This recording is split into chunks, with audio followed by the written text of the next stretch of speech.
Good evening, everyone. We're going to go ahead and get started. Before we start tonight, we're going to have Councilman Adams lead us in prayer, and I ask that everyone please stand for the pledge after.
Okay, we're going to go ahead and get into our agenda. We got quite a bit here tonight.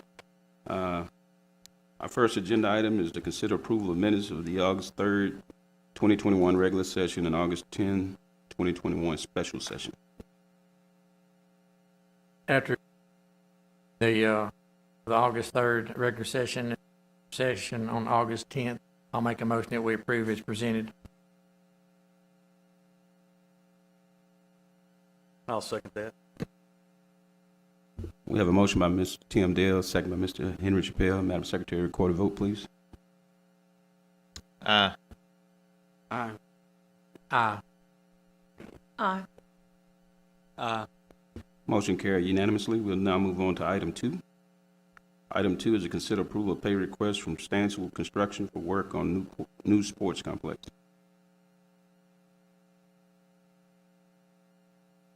Please state your name for the public. Hey, Council. Good to be here on the Laney Buck for KSA.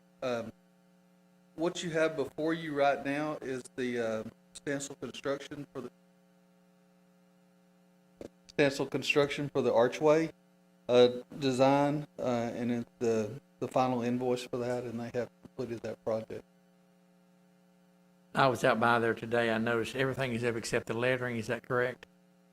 Yes, sir. The lettering is coming from a different vendor, and it should be, they told me the week of the 23rd, so it should be next week.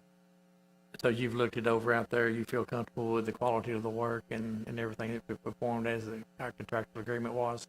I do. And the lettering is included in this final invoice? No, sir. The letter's on a separate invoice with a separate vendor. Okay, I was under the impression that Stansell was doing the whole thing turnkey. No, MSC Construction is the one that's doing the lettering. I believe it's MSC Construction Welding is doing the lettering. We did that because we wanted to make sure the lettering matched. We wanted to get the same.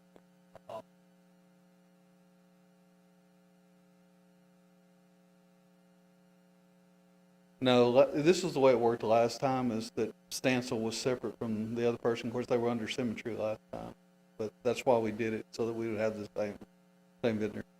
So the other company will be responsible for putting them up and all. Yes, sir. Did we already have a price for that, the cost for that? We do have a price for it, and I have brought it forward, but I can't remember what it is right now. It's $5,600, I think, somewhere in that neighborhood.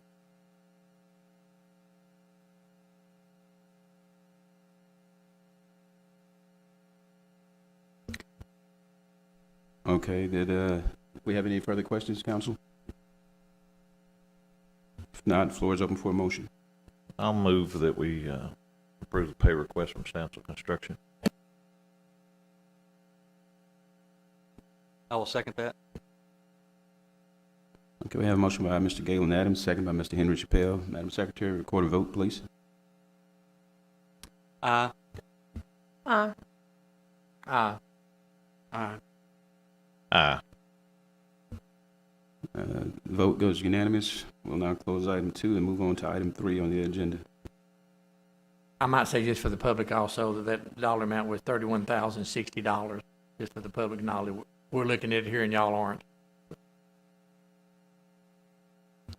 Okay, item 3 on the agenda is to consider final pay request from MHS Planning for work on the new sports complex. Yes, sir. Lenny Buck again. This is for the final invoice for MHS. What you see before you right there is the adjustment that was done for the geotechnical investigation and the final design that was associated with the archway that was added to the project, is what this is. So this should complete out all of the fees for MHS. And it is $1,958.16.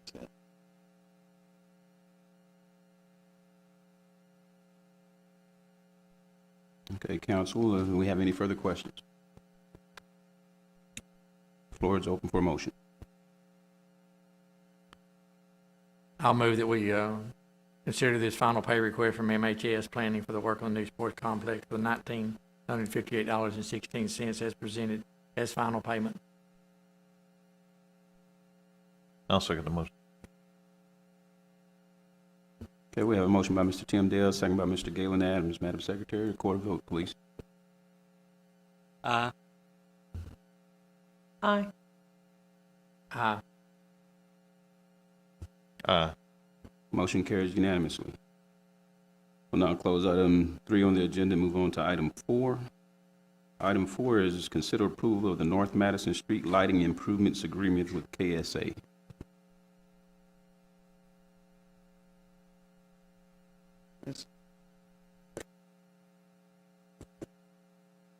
Mayor and council, once again, Lanny Buck. What you've got before you here is a proposal for engineering services associated with the streetlights that are on Madison 2nd and 3rd Streets, I believe, along with the electrical associated with that. This is for the design itself. The construction portion of this project is estimated at like $306,000. The fees that you see before you is, I believe, $29,300 for design, which is a little less than 10%, and about $17,000 for construction administration, RPR work, and that's all for that. Lanny, do you know approximately how many street lights that we'll be adding there during this improvement? I believe that is 16 streetlights total along that area, and then we're adding the capacity on the control panels to take care of doing Jefferson Streets as well. So we'd be able to back into Jefferson Street as well. Are some of these funds that was available through some grants? These funds are not through grant, no, sir.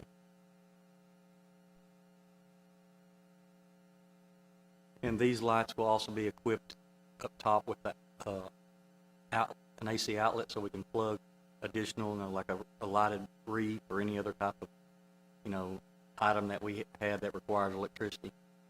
They are, and the plugs will be at the top of the light itself. They will also be on the same sensor as the lights are themselves, so they'll be photocell or timered so that they'll only come on when the lights are on.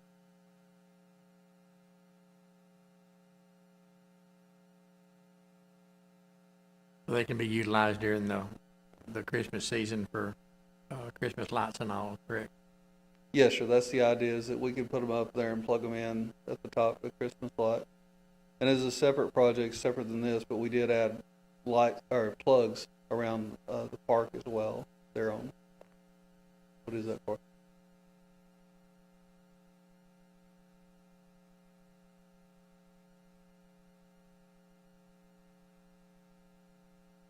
What's the length of time for completion? It's actually being advertised. Completion, we hope by November 5th or 7th is when we'll be doing that, the grand opening and lighting everything. Yes, sir. That's the way the schedule is laid out, is so that we'll finish right at the 1st of November so that we can use them this year. Yes, sir. That's the plan. We've had some questions about why are we lighting so early, and it's mainly the business downtown, the Main Street Board, so forth. says if when we used to light everything the first weekend of December, most of the shopping and stuff was all over, and so they wanted to move it back. So I think last year we did it about a week later, and we're kind of into Veterans Day too, so we moved it back. But they want the month of November and at least a week or two in December, so we have about a 6-week shopping time now. And last year, you remember, we increased sales tax 14% in December, in the COVID December, over in downtown over what they did the year before. And we think it was, we know it was because of this event that we do down there.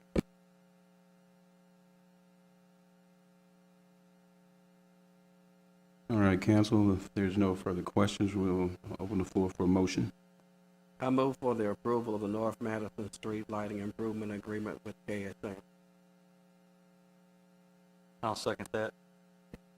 And we have a motion by Councilman Walker, second by Councilman Chappelle. Madam Secretary, record a vote. Aye. Aye. Aye. Aye. Motion carries unanimously. We'll now close item 4 on the agenda and move on to item 5, which is the report from KSA on the citywide street assessment study. Good evening, Mayor and Council. My name is Abiel Carrillo with KSA. I'm helping Lanny on this project, actually managing it. And if you don't mind, I have a paper copy that supplements the presentation that I'll make.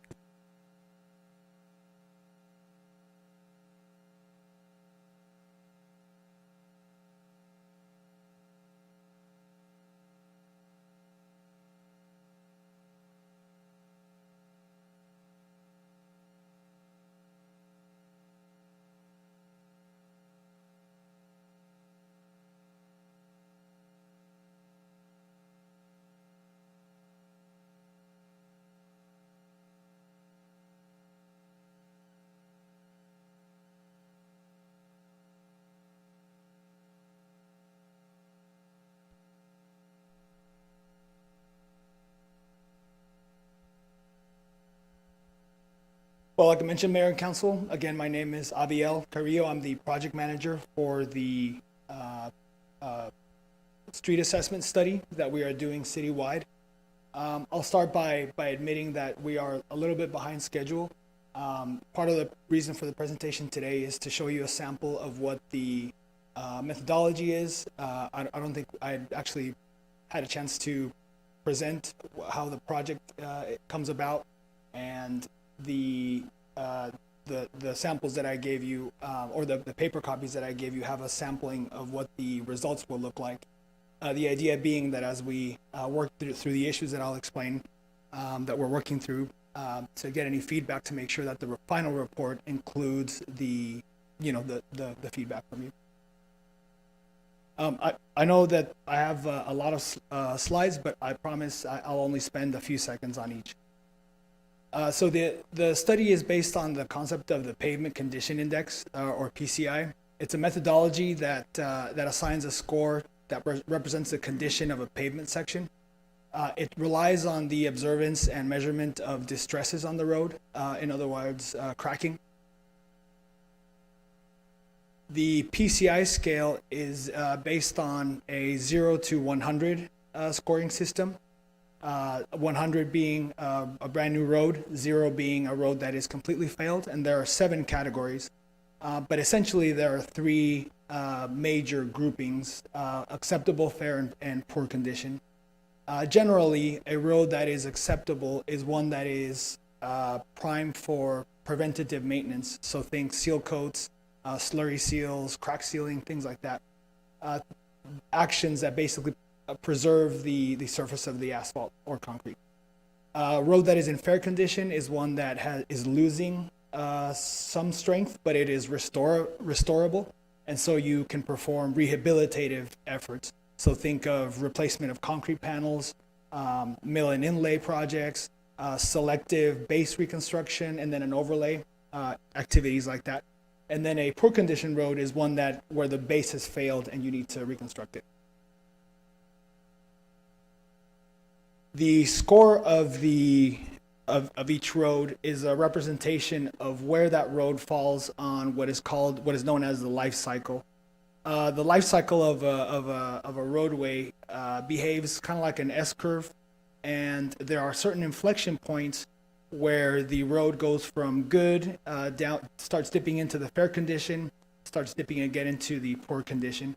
And the whole methodology behind the PCI method is that you attempt to catch roads at their inflection point where they are about to become more expensive to treat. And so the idea is that, for example, a good road, you can maintain its good condition by seal coating as an alternative to waiting a few years and having to do a mill and inlay project. Similarly, you can perform a mill and inlay project at a strategic point in time before that road goes into the poor condition where it's more expensive to reconstruct. So the PCI score is an indicator of where the pavement sits on the life cycle. The pavement condition is a well-established methodology. It's been around for 100 years, and the software and the tools that we use are well-known and used by various communities and federal and state agencies.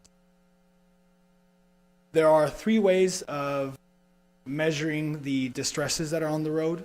There are field measurements that you can perform with human resources. There are higher resolution drone imagery methodologies, and there is a vehicle-mounted automatic detection system.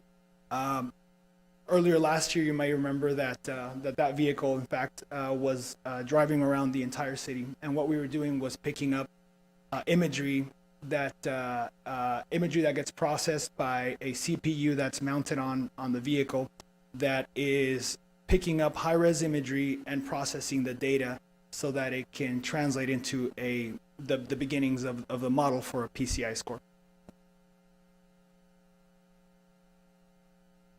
Like I alluded to earlier, the whole idea is to identify opportunities to emphasize or to prioritize preventative maintenance, rehabilitative maintenance as a way to defer or delay reconstructive projects.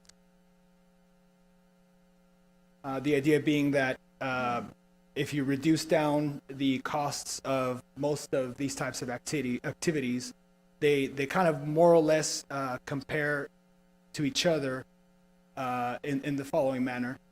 Preventative maintenance, if you reduce that down to about $1 of cost, rehabilitation is about 3 times that cost, and reconstruction is about 15 times that cost. So the closer you can keep your roads to the left of that curve, the better. So the way we develop a pavement management plan is that we develop a pavement inventory and put together a base map.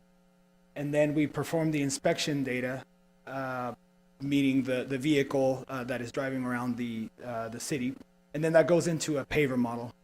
And then that paver model is usable to produce a snapshot of the existing conditions, basically a table of the PCI values and maps and other data. And then that can be used for near-term CIP planning. So for example, identifying a worst condition road that is a candidate for a grant program for a reconstruction, or identify immediate maintenance priorities, so pothole repairs and things like that. As more information is fed into the model, i.e. Several years of data, the model can become predictive, and so it can anticipate certain deterioration patterns, and you can anticipate that maybe in 5 years, it's, First Street is a candidate for a mill and inlay project, for example. And so that predictive feature is great for long-term CIP planning and long-term maintenance and rehab planning. Since this is the first version, the first iteration of your model that we are putting together, it has some predictive qualities, but the idea is that it gets refined the more you use it. On the screen is a sample of what the typical maps and tables look like. And what I did, Mayor and Council, is in your packets I actually have the full letter sized so that you're able to see it a little better. This is a sampling of the northeast quadrant of the city. So you can see the color-coded PCI legend, and then to the right is the actual per block or per segment tabulation of the conditions that were found for each segment. So that is kind of the meat of the investigation and the report. When I've made presentations to governing bodies on how the PCI method works, there are certain misconceptions that are really useful to address. The first one is that the PCI is a hard calculation based on structural analyses of each road, meaning that there's sometimes a misconception that we are actually getting geotechnical data for each and every segment. And the idea is that since this methodology relies on historical values of what happens when you have a certain type of cracking and how long that takes to happen, there is plenty of data to back the prediction that we are making in what the PCI score means, if that makes sense. And so the answer is that no, we don't make geotechnical investigations for each and every segment. The second one is that the PCI is a direct indicator of the impacts of current traffic loading or a predictor of future traffic. What happens is that if there is a perception that we are assigning the fact that there's more traffic on one road than the other as a way to assign a score.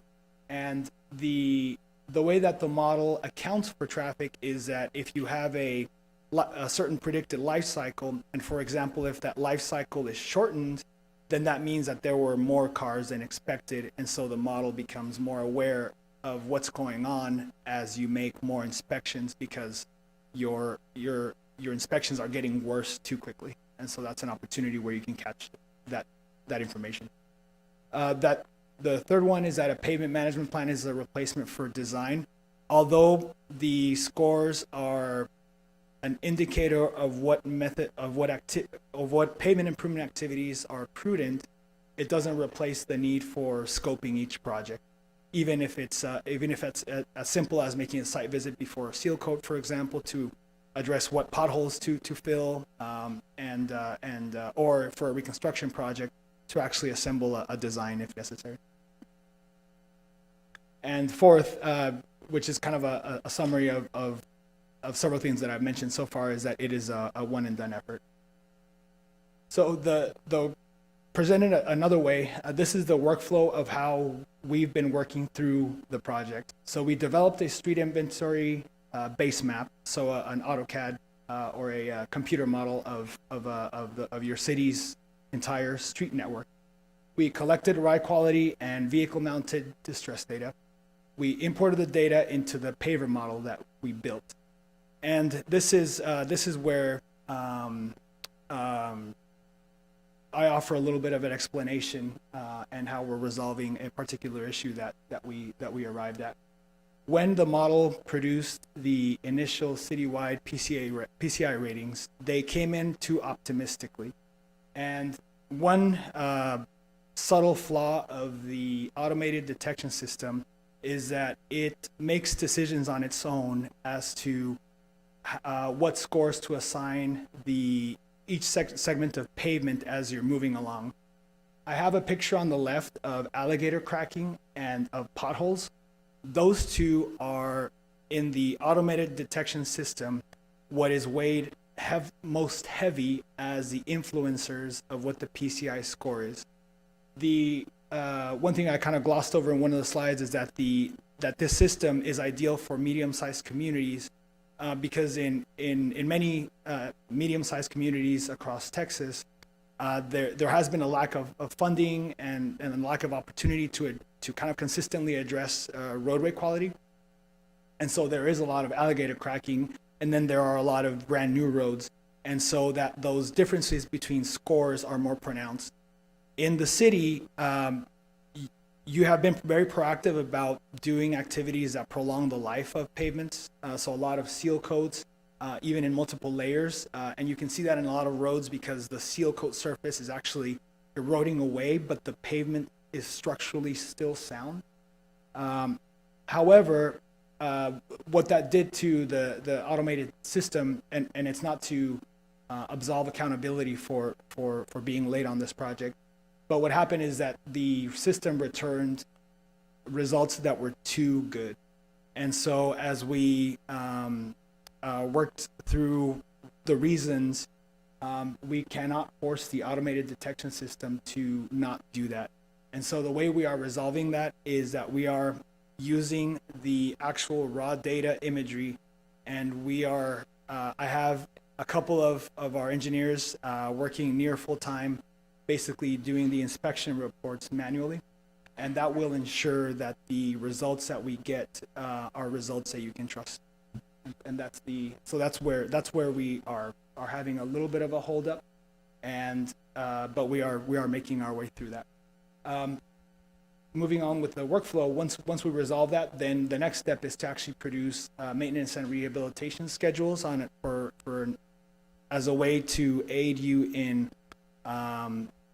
planning for budgets for the future and planning for capital improvements. Of course, that would be with your feedback as to what priorities also exist in the community to make sure that those are taken into account. And then we will develop the final report or the preliminary report. I would come back and present our findings, and then we would address comments. So that's where we stand. The sampling that I included is the quadrant that we have both inspected and modeled in paver. To date, we have about 3/4 of the city re-inspected and about half of the city modeled. And so, like I mentioned, we have 2 of our engineers working near full-time on this, and I look forward to be able to deliver our report for you.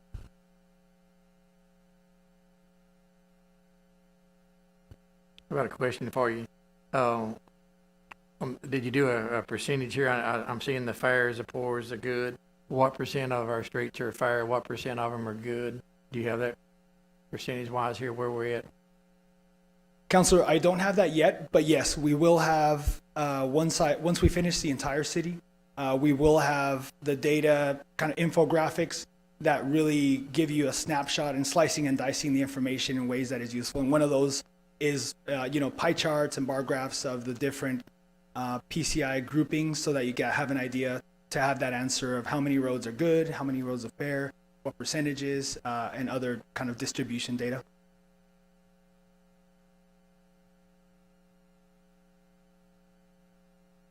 Has KSA ever done this assessment before for us, or is this the first time?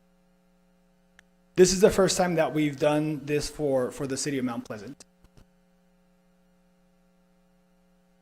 So question, on your geotech structural analysis, do you actually send a rig out there and drill bore samples, or how is that actually conducted?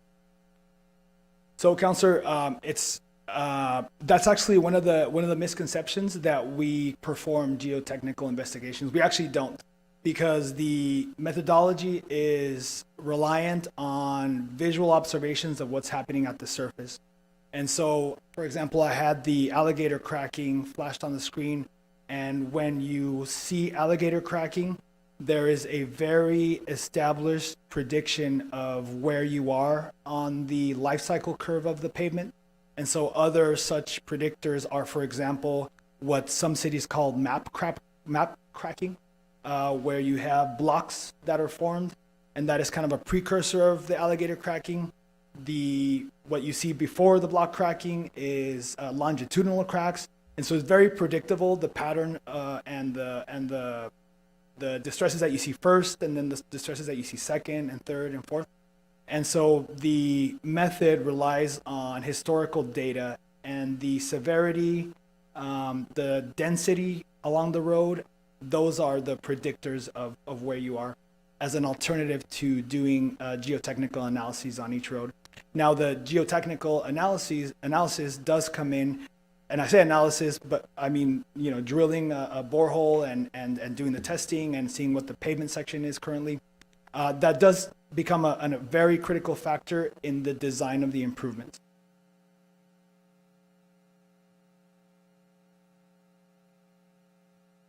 Yeah, Mayor and Council, I think we contracted with them, at least asked to to do this analysis maybe a year and a half to 2 years ago, up to 2 years ago. And the whole purpose, if you remember, we came and we looked at the CPI or CIP, the capital improvements projects, and there really hasn't been any capital improvement plan in Mount Pleasant for the last 20 or 30 years.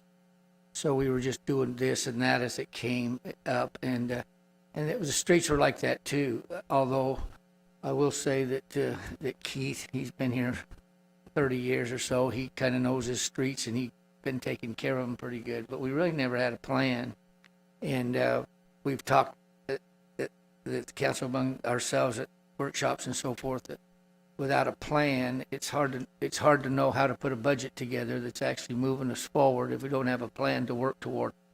And so we have done some of that capital improvements plans, and we know the big projects we need, and the streets are one component of that. But then to know which ones that needs what, when, we had to do this analysis, and it's really critical. It's a little boring, but it's really critical that we do this so that each year we know which streets we need to hit, the worst ones, or which ones we need to hit with each one of the, whether it's a chip seal or a overlay or a slurry seal and so forth, or entire reconstruction. So this planning is really critical. It's taken a while, and we're, like I said, we're doing the Northeast, and a lot of the streets we're doing in this year's street construction program is in that area. But then we'll have a list of streets in the entirety of the city that we'll have to update every few years. But we will be working on maintaining them and doing the work that we need to do based on this study. So it's a critical thing, and it's a necessary thing, and it's been long coming. But we appreciate what you've been doing, and it's going to put us in a position to do the right streets and the right work on the right streets each year. Thanks. Thank you. And speaking of boring, this is actually a extremely reduced version of a. I said it was boring. I wasn't really talking about digging the holes, but anyway, that goes. Thank you, Mr. Thatcher. But I know where I stand on the level of excitement of the information that I'm presenting today. This is actually a reduced version of an hour-long presentation that we put together for other engineers. And so if you were curious, we did record a podcast, and it dives a little deeper into the calculations and all of that if you want to be even more bored. But the second point I wanted to make was that to the credit of your crews, the application of seal coat on roads that kind of across the board and in a consistent way is actually something that has helped preserve some of the roads that, although they are older, are structurally sound, even if the surface is a little bit rough. Because the chip seal is essentially little rocks that we call chips pressed into a layer of oil. And so that preserves but doesn't add strength. And so that's kind of what's happening on a lot of your roads. They are structurally sound, but you see a lot of the chips kind of getting loose. We've had, over my experience, we've had a variance of satisfaction with chip seal, even though it does fill all the cracks and it preserves, like you said. But in a city, you see it out in the county on rural streets, FM roads and so forth. But in a city, sometimes people, they get them in the rocks end up in their yard or whatever, and we get over the years, we got a lot of complaints. So chip sealing in a neighborhood sometimes is the most popular thing, but it does save the street. It fills the cracks with that oil, and it preserves the street. Sir, how long did it take you to do this assessment of the northeast quadrant of the city? Sure, Mayor. So it's a little more complicated than the answer is more complicated than you'd like. As Mr. Thatcher mentioned, we did start the project about a year and a half ago. We started with the production of the base map, and then the availability of the actual equipment. There was about a 6-month gap. And so we started the base map, and then we stopped for about 6 months, and then we conducted the field investigations. So to actually produce the fix in order to arrive at the northeast quadrant was about 3 weeks, but it's we're on an accelerating timeline, since the more we fix, the more quickly we can fix the next one. So that's kind of on the pattern that we're on. All the prep, like you said, all that prep work is for the entire city. So now they're going, it's going to go like that. Okay, thank you, sir. Council, we have any further questions? So is that equipment KSA owns now, or do y'all lease that equipment? Because you mentioned something about the availability of the equipment. So can you kind of elaborate on that? Sure, Counselor. The equipment comes about with a partnership that we have with a technology company called Applied Research Associates, and they produce these mobile units, and they consist of a few major elements. They have a downward-facing camera that has a LiDAR sensor that is mounted up to the back of the vehicle. It has a computer that is processing the data.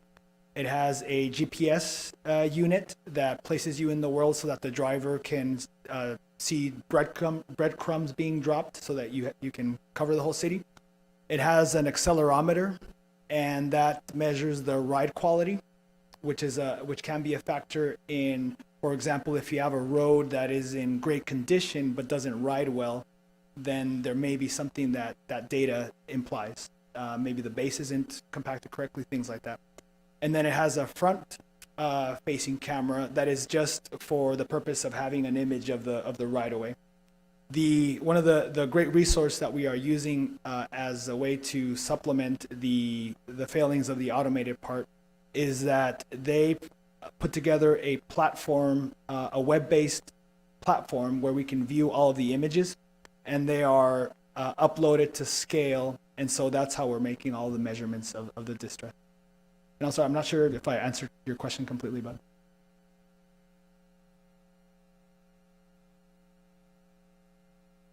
Okay, council, will we have any further questions?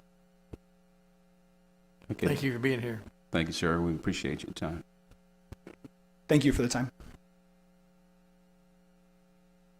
Okay, at this time, we'll go ahead and close item 5 on the agenda, and we'll now move on to item 6. Item 6 is to consider renewal of Architects Council of Governments interlocal agreement for E911 service and PSAP equipment contract. The chief's out of town, but his reliable lieutenant here is Mark Miller will take care of it. Okay, this is a, pretty much for lack of a fancy term, it's a cookie cutter contract, same contract Architects Council of Governments uses for the entire region for setting up a contract for the 911 system or the primary service or answering point. So for the public's knowledge, the Mount Pleasant Police Department is the PSAP for 911 calls? That is correct. We answer incoming calls for county and city. Again, for the public, how long is this contract for? That was a trick question.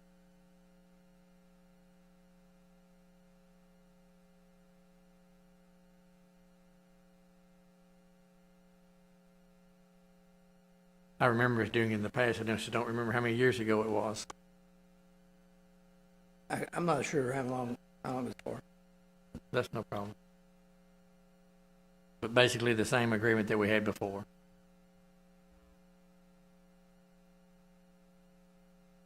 Council, if you'll look on Article 13, the agreement is effective September the 1st, 2021, and shall terminate on August 31st, 2023. Thank you.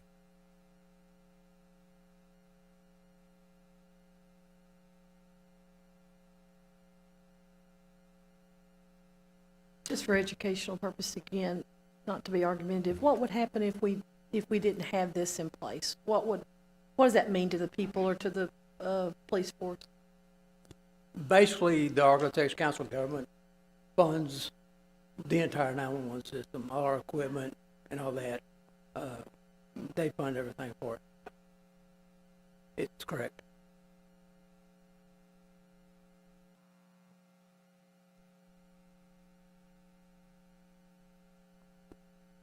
All right, council, do we have any further questions? Okay, floor is open for a motion. I make a motion that we renew the Architect Council of Government agreement for E911 service and PSEP equipment contract. I'll second that. Okay, we have a motion by Mr. Henry Chappelle, second by Mayor Pro Tem Tim Dale. Madam Secretary, record a vote, please. Aye. Aye. Aye. Motion carries unanimously. We'll now move on to item 7 on the agenda. Item 7 is to consider an action on Ordinance 2021-18 authorizing the issuance of City of Mount Pleasant, Texas General Obligation Refunding Bond, Series 2021, levying an annual ad valorem tax and providing for the security for and payment of said bond, and enacting other provisions relating to the subject. Ms. McKell. Thank you, council. Y'all gave us, me and Jim and our bond counsel and our bond attorney, Jeff Bulbus is back there, the permission to take our bond forward to see if we could get a better interest rate on it. We had quite a few bidders. There's a small presentation in front of you that Jim's going to give, and we ended up saving the city $221,000. And so we projected that we would save around 180, and at least I thought we were going to save 180. My comrade thought it would be more around 150, but I knew we were going to do pretty well, and I just didn't imagine it would be that much. But I'll let Jim tell you about the sale. He conducted it for us, and it came in very, very well, and we had quite a few bidders, and I'm very, very happy with it. That's awesome.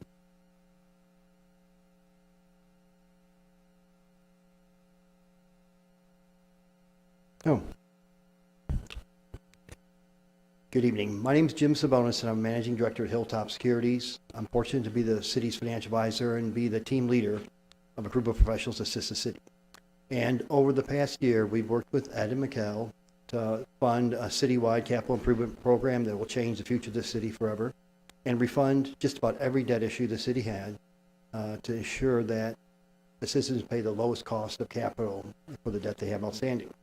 But we had one issue that was outstanding, 2012 certificate of obligation that we hadn't refunded. It was issued and callable, and had interest rates ranging from 2 to 2.75%. Really low interest rates. The time it was sold, it was very low, and we didn't think we could get that refunded. Well, McKell and Ed, they are relentless, and they push forward, and we discussed it. And I want to say that my junior associate that presented it wasn't what we estimated, is what we thought we wouldn't go forward with refunding if you couldn't save that money. It would be more expenses to do the refunding than actually pay it. So the presentation you have is a summary of the results, and I'm very pleased that it exceeded everyone's expectations. But when you go back and look and we understand why, it makes a lot of logical sense. There's 4,350,000 outstanding remaining of the 2012 certificates. As I indicated, the coupon rates are very low, 2 to 2.75%. But we're at historical lows in interest rates. So over the last couple of weeks, we've started to see things inch up a little bit. You've heard about the inflationary news, and you probably, like me, have to fill up your gas tank and you think, where are we going with this? And we're thinking, let's give it a try. At the same time, we didn't want to extend the debt. We didn't want to change the payment dates. We wanted to maintain our fixed rate. And so what took place is we did a competitive private placement to all the funds and financial institutions that own and buy and own municipal bonds. On page 3 of here, you'll see the summary of bids received. We're very pleased to indicate to you that we received 8 bids. And these are all the key usual suspects that by Texas City Municipal Tax MTEC. American National Bank was a low bid at 1.19%, significantly lower than what we talked about.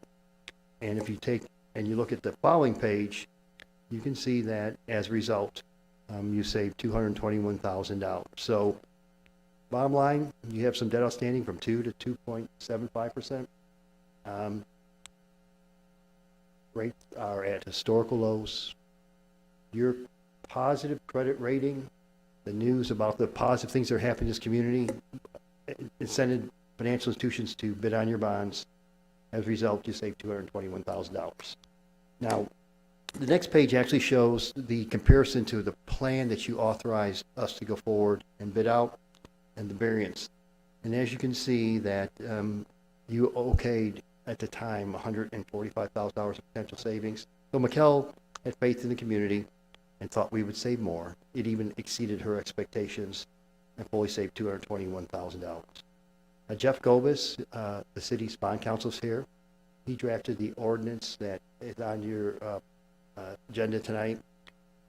There was a draft ordinance presented to you, and these numbers will be put in for the final ordinance. He'll take that ordinance, if you consider and approve this tonight, submit it to the Attorney General of Texas office, who actually reviews and approves every transaction to make sure that all appropriate legal procedures and processes according to statute take place. That's a valid debt issue, and we're absolutely certain it will take place. So with that, we'll be closing this about a month from now.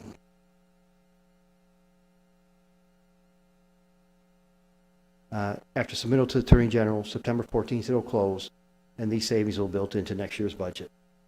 And in summary, I have to again congratulate and thank McKell and Ed.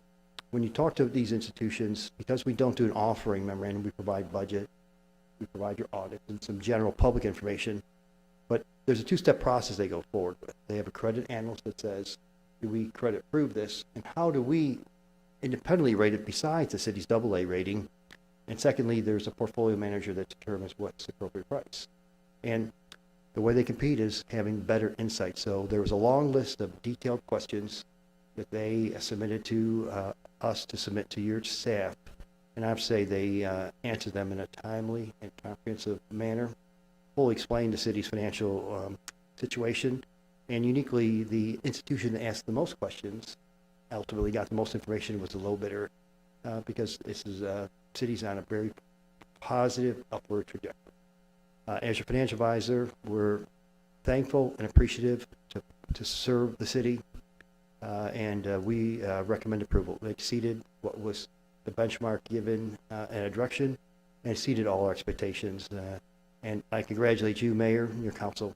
You run a tight ship, financially responsible. Your low tax rate, your low utility bills, and your strong financial situation is what bond investors look for, and this was a very big success. That concludes my formal comments. Answer any questions, or provide any additional information if I can. I just want to thank you, along with Ed and McKell, for your hard work and efforts. The city financial stability is important to us all, so I want to applaud you on the hard work. Thank you. For the public knowledge, the maturity date on these bonds,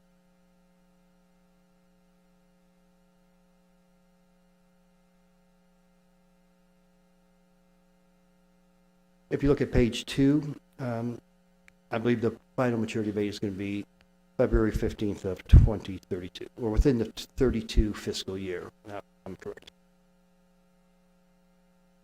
Jim, typically how long does it take the Attorney General to turn around his approval? I'm going to give my answer, and bond counsel will correct me, but I believe from submittal executed documents, they require 15 administrative days. We're looking at a mid-September closing for this process.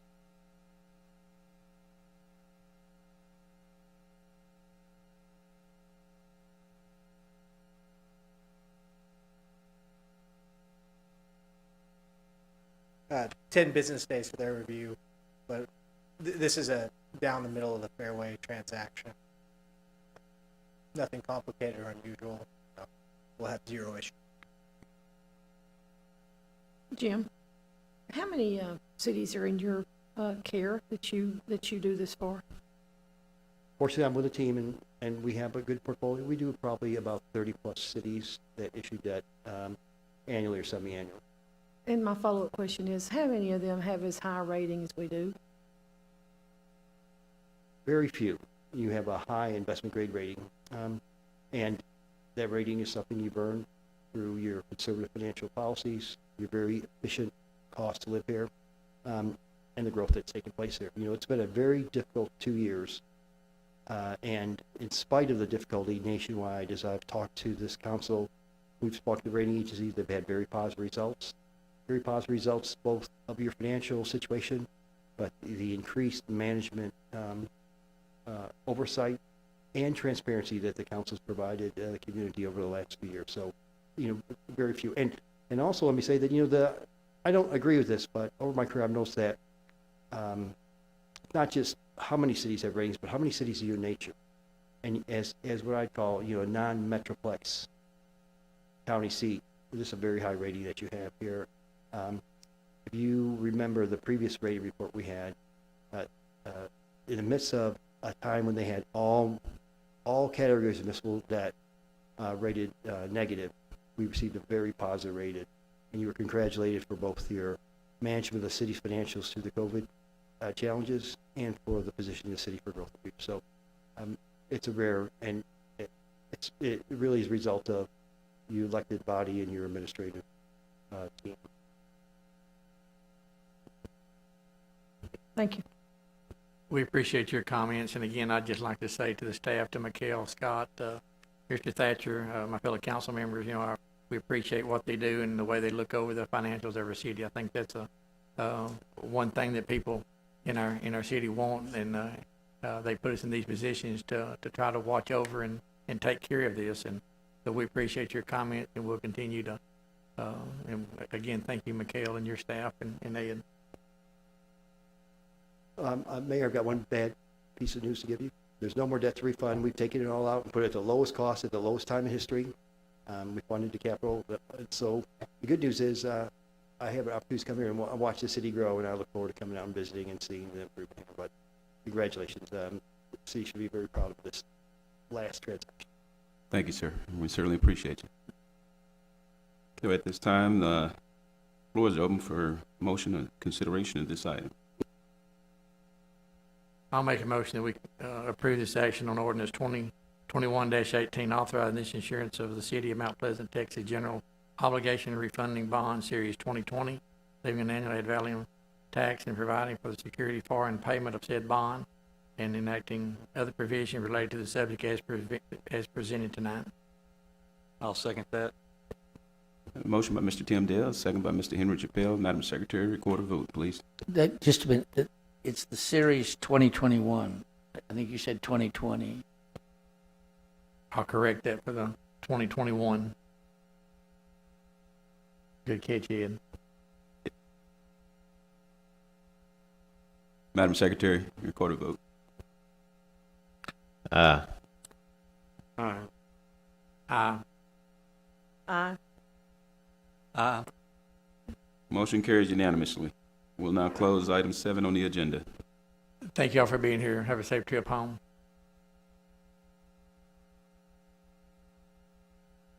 Now we'll move on to item 8 on the agenda. Hold a public hearing and consider approval of ordinance 2021-14 for the request of Jose Martin Reyes and Gilberto Perez, applicants, owners, for the thoroughfare closure of an 11 alley right-of-way adjacent to lots 1, 2, 3, and 4, block 100, Mount Pleasant City, blocks TCA DID 12720 and 12719, City of Mount Pleasant, Titus County, Texas, located north of West 5th Street, between North Edwards Avenue and Caldwell Avenue. Mayor, Council, as you stated in the introduction of this case, this is a request for an alley closure. This is an unused, considered an alley. It's an 11-foot strip of land that's been between these property owners for many years. And they've actually, I think they've actually been using that property because it has been, there's no access through there whatsoever. And they requested it. One of the property owners came to us a couple months ago, wanting to get a building permit to kind of continue to build across that area or get close enough to it that would make it a problem for them. So they asked about the closure. They've already, I think, actually was probably a fence permit was issued or it's been fenced off by the property owner inadvertently or didn't know that technically he couldn't do that. So it's actually been blocked for, I don't know how many years it's been blocked over there. So it's not really being utilized at all. Has small enough to where there's no significance to it. My knowledge is there were actually no utilities. I know the question gets asked. There are no utilities in this alley. And the property owner, if the council, the P&Z did recommend their approval at their public hearing, they go ahead and close it. If indeed the council does elect to do that, then we'll follow it back up with a plat and come back in with a replat of those two lots, and then they'll fold that into their property. There might be some legal stuff we need to work out with our attorney as far as our quick claim deed to that alley, just to make sure we don't have any legal claim to it. Essentially, that we put that in a record. But the plat will actually do that also. It'll plat it where it becomes part of their property. So it is a public hearing. I'll be glad to answer any questions to staff that you may have tonight. Floor is open for questioning.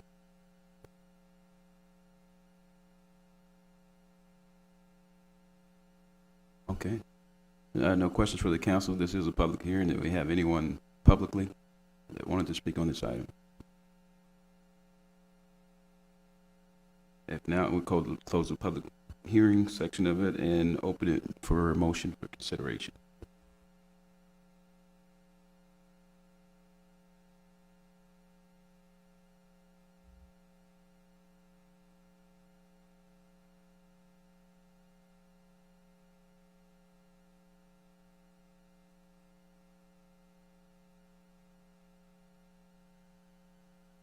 Robert, you said P&Z had their normal procedures and they recommended that this move forward?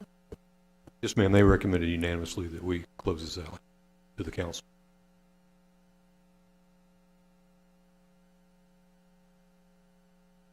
Make a motion that we, how do I read it, Mayor?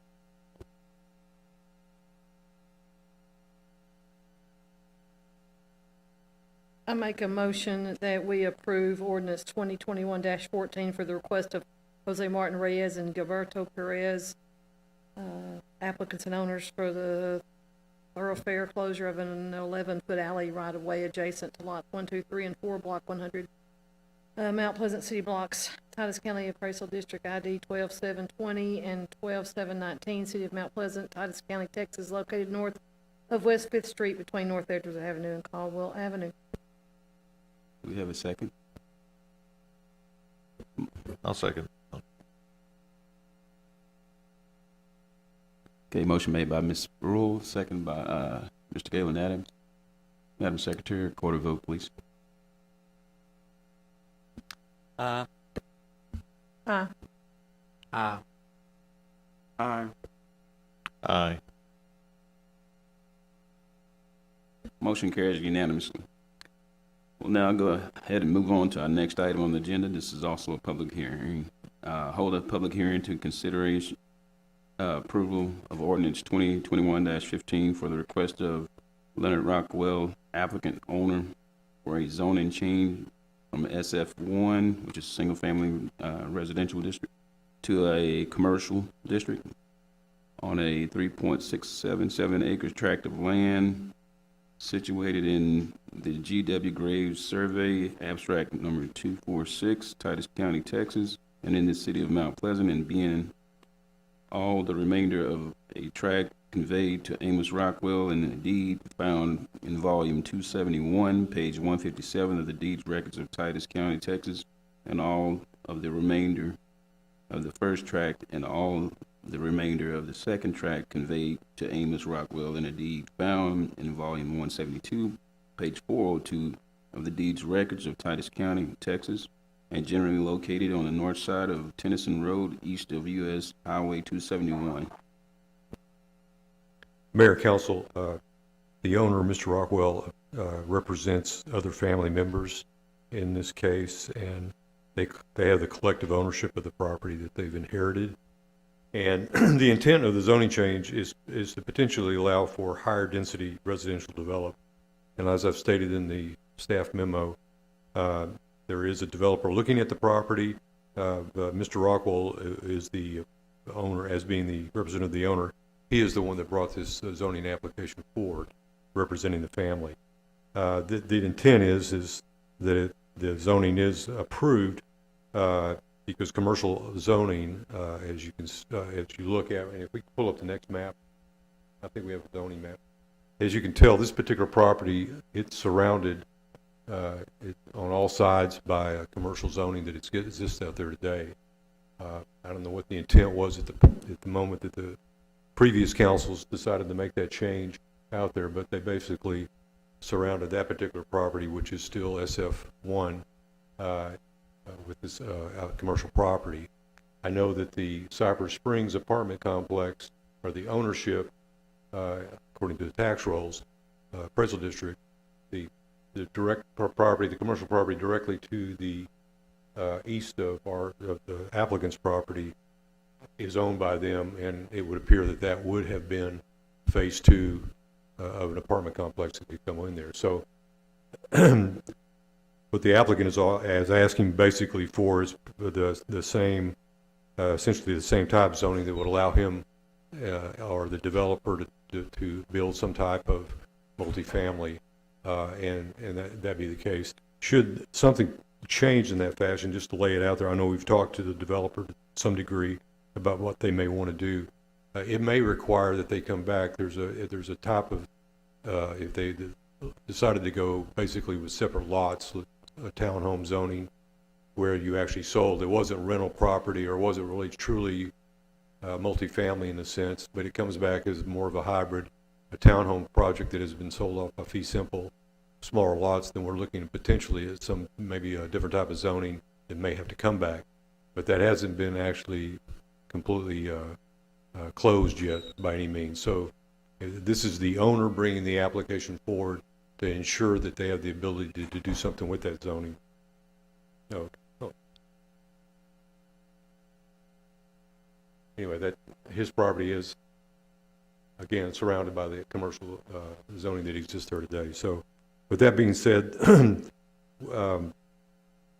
this is a public hearing. I believe the applicant is here tonight to answer those questions for you.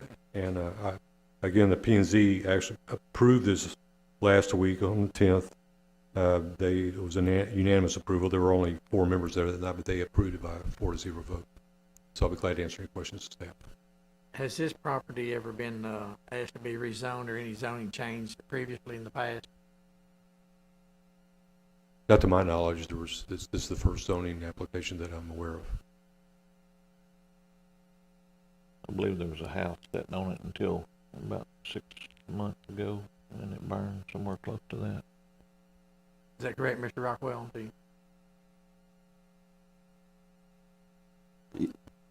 Mr. Rockwell, could you come forward, please?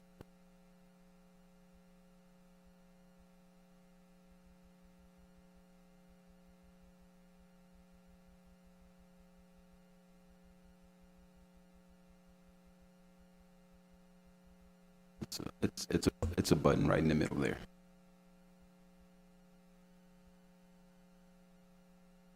You have to hold it.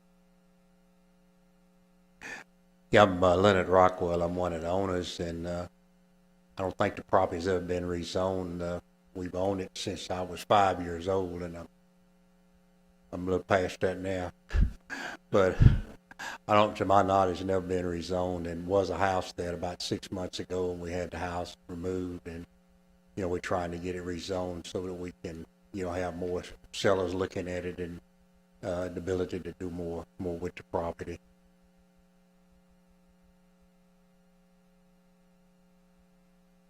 Okay, council, do we have any questions for Mr. Rockwell? Okay, since this is a public hearing, is anyone else that would like to speak on this item? Okay, if not, we'll close the public hearing section of this and open the floor for a motion to consider this item. No. I'll move the approval of ordinance 2021-15 as stated tonight. We have a motion by Mr. Galen Adams, second by Mr. Jerry Walker. Madam Secretary, record a vote, please. Aye. Aye. Aye. Aye. Aye. Motion carries unanimously. We'll now close item 9 on the agenda.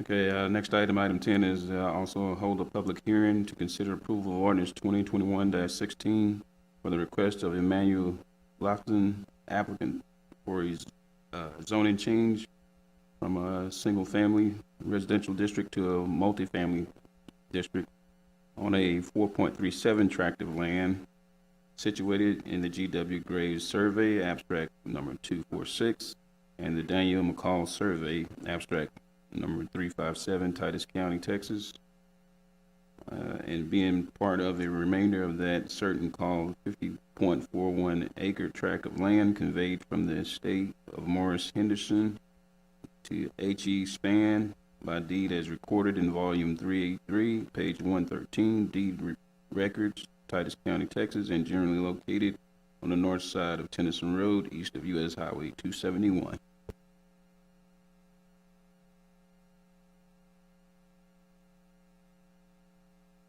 Mayor, Council, this is another request on Tennyson Road, one of 3 we have tonight. This is the second one. And the applicant is here tonight to make a presentation to you. Maybe a little history on this one. As you remember back sort of around December or first of the year, a company came to the council requesting a resolution so that they might be, could apply to the state for a tax credit program that the state has a competitive bidding process every year, and these developers compete for these tax credits. They're usually a multifamily, of some type of multifamily, and there's certain criteria that they build these things to. And I think the applicant tonight can explain maybe some of that the processes, the why they and how they do it, and what they'd be asking for if they were approved with this zoning request tonight. But this particular property is adjacent to same zoning map. It really applies to this. I just made one zoning map, but this side is the side that's over here, adjacent to the single-family neighborhood on the east side of the property here. Now, when you see this, one of the things that might be a little confusing on this map, the plat, best that I could tell, the plat of all this area back over to the east and part of this subdivision that's in there now. The plat was filed with the county, but this was all part of this section here was on the plat as it labeled as future development, as though it was not platted officially at the time. But the appraisal district, I guess from a standpoint of picking up what was on the plat itself, they have done that several places in the city where they pick up the way the plat was filed as a final plat, and not necessarily that it was not actually a final plat, but the way it got filed in the county, it shows this as future development. So I would say, and I think that's with the survey and the title search, and I think the applicant explained to you, that's the way it's come up in the title work, that those streets that are shown there in this particular area here, they may look like they're on the plat, but they've never been actually dedicated. And that's the survey that you have, which we go to this. This is the survey that was produced by the applicant that doesn't indicate that any of those particular roads or lots or that exactly exist from a title standpoint, title transfer. So the applicant came to us, that indicated to you that they wanted to apply for this tax credit thing. That was back in February. Since then, I think there was they made their application. Part of that application also is that once they get in the running or get approved at some point, that they have to apply for zoning. They did make application at the time, or got the applications, but they didn't continue to push forward with the city, I think pending what their outcome was in this sort of bidding process or competitive process. So at that point, then we didn't really speak for a few months, and in the last, this June, late June, early July, the applicant did call me and ask if it was feasible to get back on the agenda, because there was an opportunity for them to come back in and ask for these two properties, which is actually the next property that you'll see in your request, for the zoning request, so they could get back into the cycle. They had an opportunity to get the ability to win the tax credit for Mount Pleasant.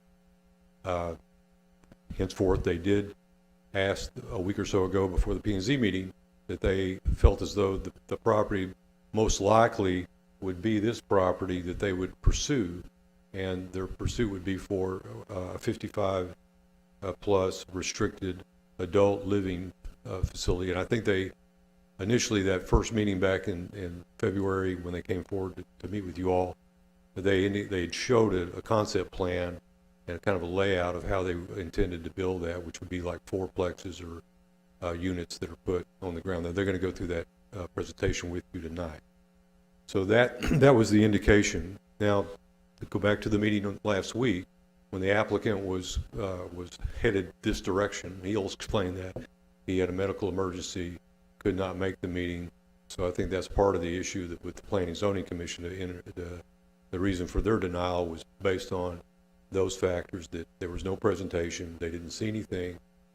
There were actually neighbors there from adjacent neighbors. There were two adjacent neighbor property owners that came in. They voiced opposition. Some of that opposition was based on traffic and just maybe the fact that it would be a denser development that would be right adjacent to them. I think those are the two leading factors in their opposition. And again, we, without the ability to do a presentation, really couldn't explain to the Planning and Zoning Commission really what was going to be put on the ground if it was so approved. So with that being said, I'll be glad to answer any questions. Again, the Planning Commission denied it by a vote of 4-0. It does not require, according to our ordinance, it does not require any kind of supermajority vote on your part to override that. It just takes a simple majority to override that approval if you so, or denial if you elect to do that. So I'll be glad to answer any questions. The applicant is here to make a presentation to you. So. Okay, counsel. We don't have any questions for him. The applicant is here. Okay, we'll go ahead and have the applicant come forward. You got one from? This, are we on agenda item number 10? I see some of the same names in agenda item number 11. Are these sort of attached, these two properties in this thing we're hearing, or are these two totally separate issues? Well, they're totally separate issues in terms of zoning. And I think the other owner is here. The other owner of the property, Mr. Kirby's here on the second property, and he can address that separately with you. The application did get brought forward, but I think he has a better explanation of how that ended up happening. And actually, the applicant here can explain that also. But they are two separate cases, even though the applicant on the second one was the applicant. It was the application that we received, the city received. Provide the reasoning for P&Z to vote 4-0 to deny. Well, as I stated, their concern was they did not see the presentation. There wasn't any presentation presented to them that night. Again, there was some neighborhood opposition to it, adjacency. There was concern. There was a lot of, or there was some concern about traffic. There was a concern about Tennyson, that they would increase the traffic level there. There is a Cypress Springs apartments that are there now. There was some concern that a continued amount of density along that road would increase the traffic flow along that road.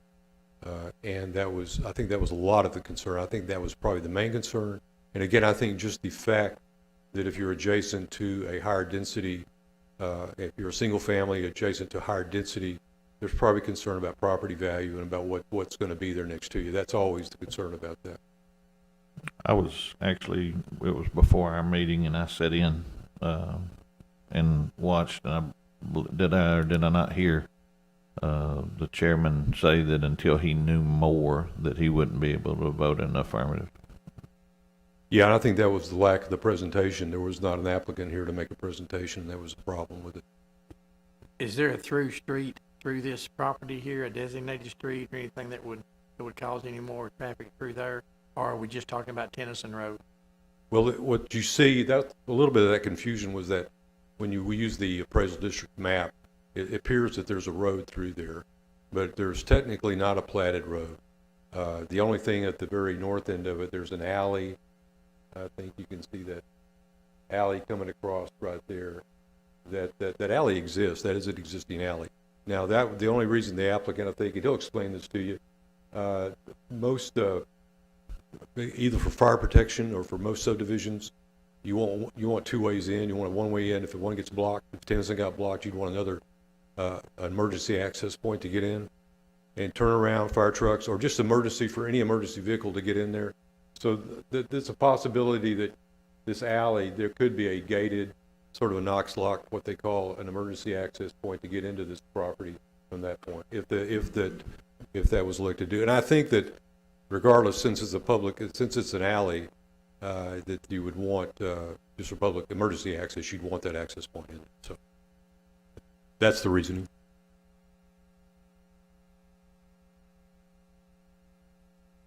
Okay, thank you. We'll now hear from the owner. Please. We'd like you. Go ahead. It's for broadcast. Okay.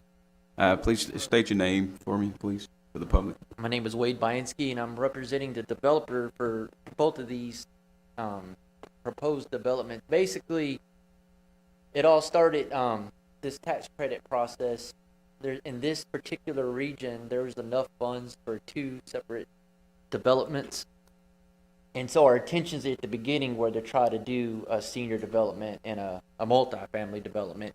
And we were hopeful that, we'd be the two high scores and we could perhaps do both of these. That's why we came in February and got y'all's support for both of these.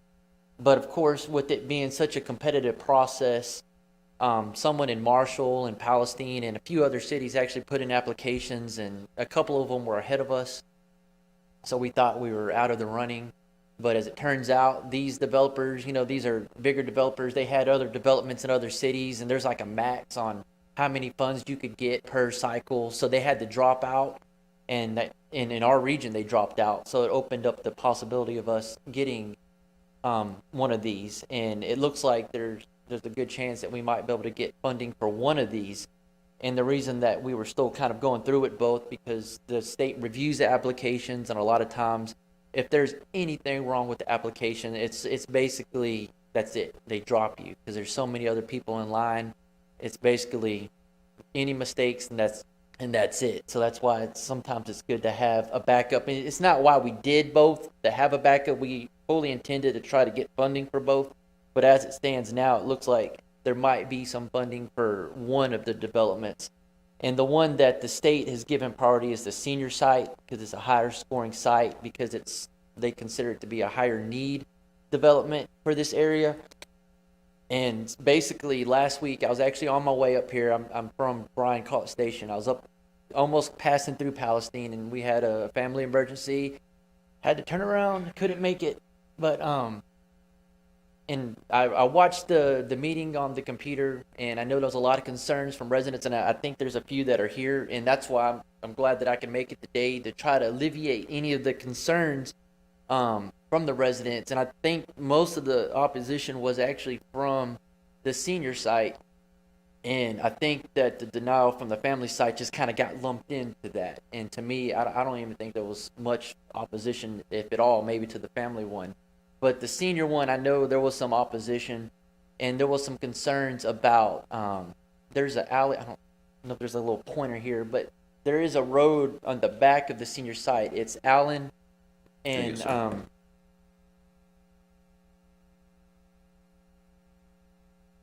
some of the concern was with the traffic, and right here we do here. You could see on the site plan we had intentions of having access from that road, and that would only be for emergency use. We have no problems at all closing that off. It would really be up to what city codes would be. If we need it, we've done before where we would close it off with a gate and only, you know, first responders could get through there. There would be absolutely no resident traffic coming through that road. All the residents would come in from this Tennyson Road right here. And again, as far as other concerns about traffic, you could see there's only 7 units here, and you're talking 36 residents. And these are elderly, 55 and older. And from our other senior developments, just barely more than half will even drive. You know, these are all going to be, and I'll show you, this is what it's going to look like. And you could, from this image, you could see it looks no different than a single family home, a large single family home. And you're talking a very small development, very limited traffic impact, especially if we close it off that Allen Street, which we're completely fine with doing. I mean, we're going to do a privacy fence, which I believe is also with the code. We could just put however high y'all want it to be. This height of these buildings are no higher than a home. And again, you know, as far as the traffic, we could close it off on the back alleyway there, completely fence that. Or if we need to put a gate there and just lock it up just for emergency use, we could do that too. But we don't feel like there would be any more traffic compared to like if someone came in there and put 25 homes on that track. Yeah, it's going to be a privacy gate all the way around. And you know, in the back, we had it to where it was going to be a road, but we could close that off too and put that privacy fence there in the back as well. And there's some high voltage power lines that kind of go through right here anyways. And we're not going to have any structures anyways within 50 feet of those anyways.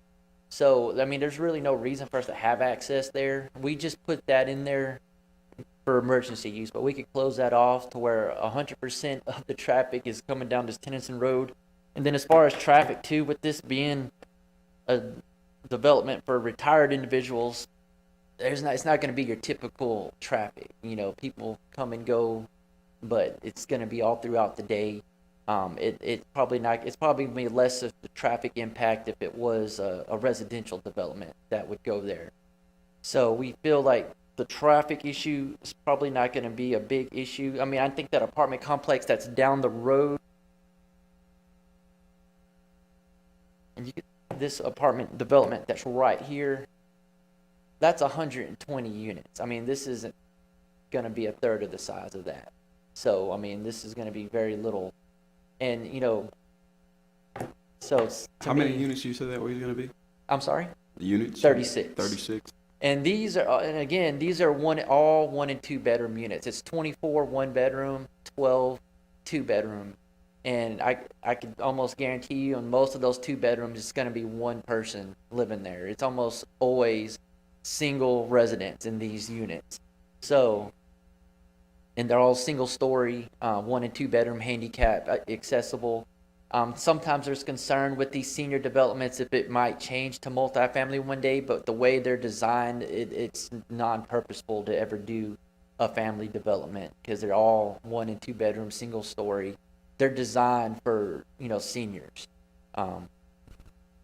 Yes, sir.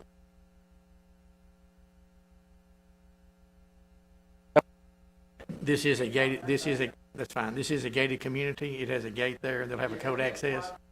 It'll be a privacy fence, I believe.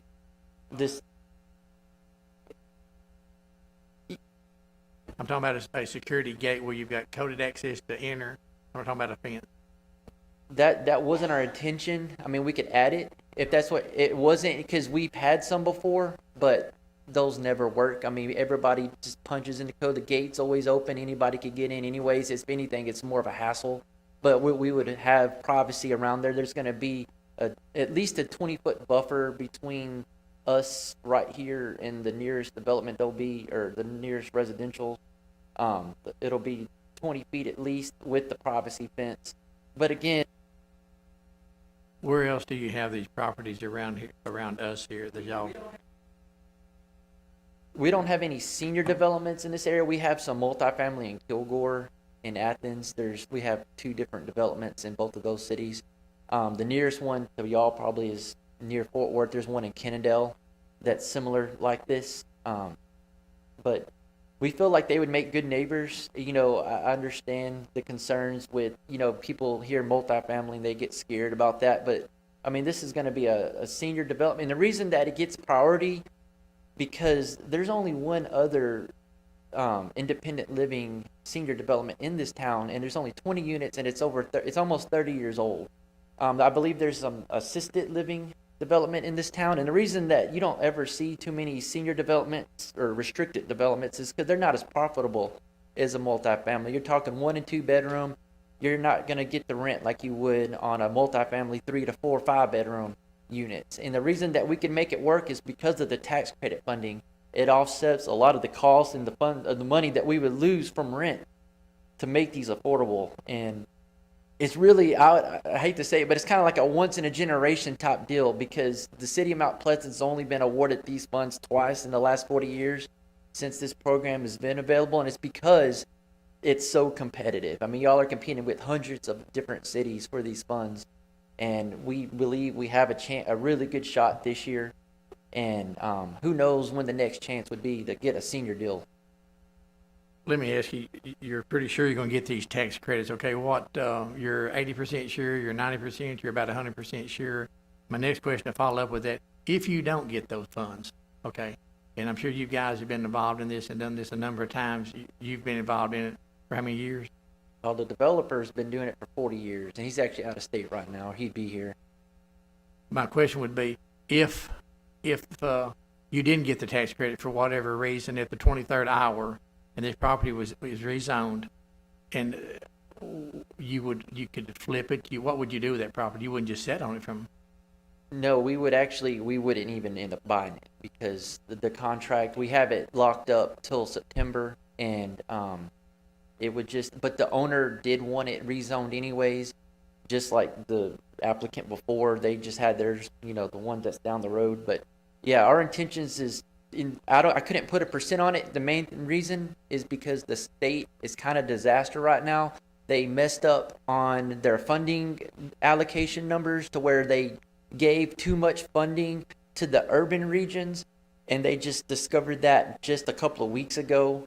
And now they're having to go back and try to figure out if they're going to take away funds from some of these other ones that they already committed to. So it's real complicated. I think they have a board meeting on Thursday, but the state kind of messed up everything with the funding. They didn't do. There's supposed to be 20% of the whole funding pot is supposed to go to rural, and it turned out they only did 15%. So that's why it's still up in the air. We normally by this time we know, what's going to happen, but because of the funding issue, that's kind of why, another reason why we're back in play, because we're in a rural region. So it's $3.5 million in funds that they gave to urban that should be coming to rural. And that's basically going to fund probably 6 rural developments. And so we think that we would be one of those 6. When do you think you would know? The board meeting is later this week, hopefully. I mean, they told us we would know by last week. But, that's, I hate to say it, like government for you sometimes, it just takes a while to get answers. They got to go through legal, because the problem is they already kind of make commitments to some of these urban, like the Dallas developments and Houston developments. So they're going to have to take away somebody's, or they might push it to next year and give us the funds next year, like in a fork commitment. I mean, it's just kind of a mess right now. And I hate that we never have answers, but that's just how this whole process works. We basically got to apply, get city approval, get owner that's willing to wait to close on this land, and we don't know if we have funds until, and we start this in the fall, and we don't know until the next fall if we're going to get these funds. And that's why it's so hard to do this, is we got to have everything in place without knowing if we're going to get these funds. But we think we have a good chance of getting, we were hoping to get both, but the state has identified the senior one is a higher priority, which is why that, you know, that's our number one priority, but we would like to still try to go for both of them. But this is the first one on the agenda, at least. And as far as any other concerns, I mean, I think the traffic was a big one. I think there was some concerns about it being 2 or 3 story and, you know, looking into your backyard. But obviously you can see this is no different than a residential. And honestly, this would be probably less dense than if someone came in there and put some homes. And it's because we're staying away, because the state makes us stay back 50 feet from those power lines. Someone else is going to go in there and put homes under those power lines, but we can't. So that's why it's not as dense as perhaps a residential community would be. And also, I can promise you, you're not going to have to worry about any kind of noise complaints. They're pretty quiet. You know, even on bingo night, you know, that might be the only night that you might hear any kind of commotion, maybe. But there's a community building. There'll be daily activities. Let me see if I can find it. There's actually 2 community areas here. So, I mean, there's a community building up here, and then there's another one over here, activity area. So, I mean, it kind of like acts like a senior center for these residents. And again, it's something that I believe that we had a market study done, and they said that it was going to be 100%, and we're going to have a waiting list on this thing, because there's such a need for something like this in this town. But if there's any other questions on this one, I mean, I just felt like, you know, I felt bad that I couldn't make it to last week's meeting. It's just beyond my control. Lord had different plans, but we're here tonight, and hopefully we can answer any questions from the residents, because I definitely understand their concerns. But we're not here to add a bunch of traffic. We're just here to try to bring in, and we think it's a good development for that spot, because I mean, you can see on the map, I feel like it's a good bridge development, because you got the Walmart right here, you got apartments right here. I mean, to me, it's a good bridge development, you know, with these senior townhomes, you know, because someone, you know, it might be difficult to put residential homes right here. I mean, who, you know, building next apartments, and then you got the Walmart right here. I just think that it's a good bridge type development between a residential and a larger multifamily and commercial area.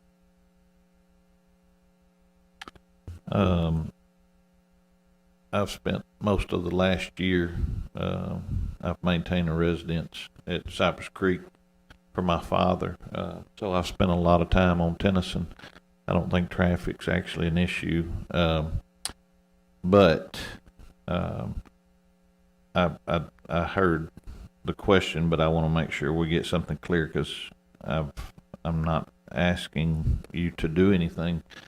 But Cypress Creek has a metal fence all the way around their facility that blocks them from other facilities, and whether it seems pertinent to you or not, it might seem pertinent to a single family living beside something like that, to have some type of a separation into a multi-family situation, whether it's going to be seniors or not. There just needs to be some kind of a separation there.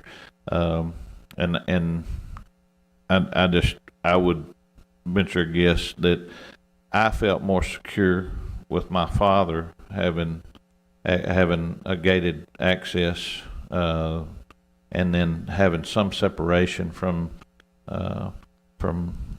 multifamily to single family to commercial to that type of deal. So obviously I'm not asking you to do that, but I'm saying that would be something that I would think would be good.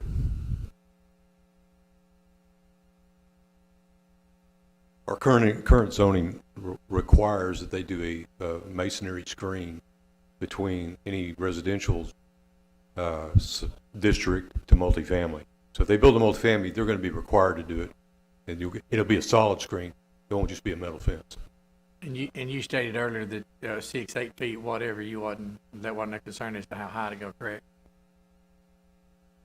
You stated earlier, as far as the height of the fence goes, you didn't know, but you was willing to go 6, 8, whatever the city.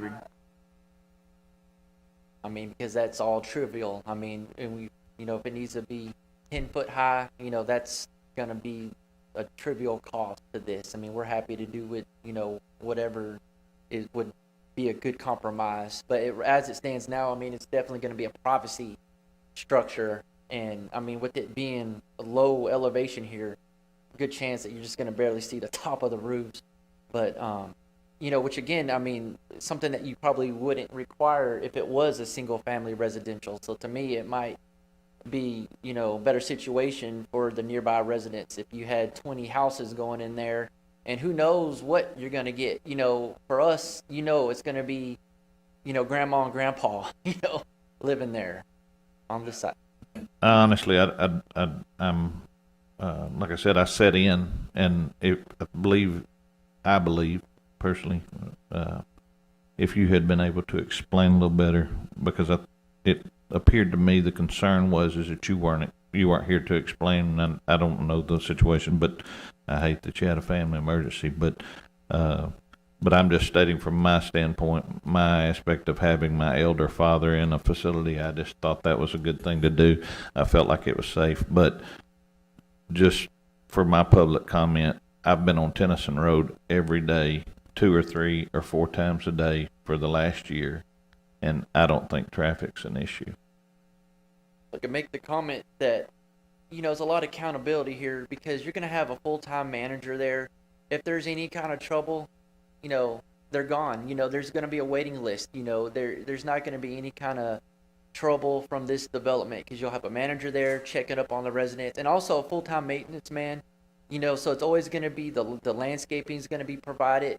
And, you know, this is all stuff that we have to do with the tax credit. You know, there's all these rules and stuff. If you had you know, in addition to what the city may require, there's a lot of extra, you know, things that we have to do to satisfy the state needs too. And a lot of that is, you know, with the maintenance man being there, it's always going to be in pristine condition. There's always going to be people coming by to inspect the unit. So it's never going to be falling into disrepair, because not only is the state going to come and inspect it, the investors are going to come and do a yearly inspection too. So, I mean, there's always going to be a lot of checks and balances there. And these are larger units, and this is why there's not too many of them, because you could see the 1 bedrooms are almost 900 square feet. The 2 bedrooms are 1,300 square feet, and they have 2 patios. So, I mean, just like, you know, you would at your house. I mean, there's a fairly large almost 220 square foot patio there in the back, and then a little bit smaller one there in the front. So it almost has the look of a house anyways with this particular development. It depends on the bedroom size, but anywhere from $400 to $800. They're typically 30% less, and that's kind of where the funding comes in. They basically offset, with the funding we get, it offsets the rent. We're able to rent them out at a more affordable rate, which is perfect for a senior community, because usually everybody's going to be on a fixed income, and it makes the rent more affordable to their fixed income. 55 and above.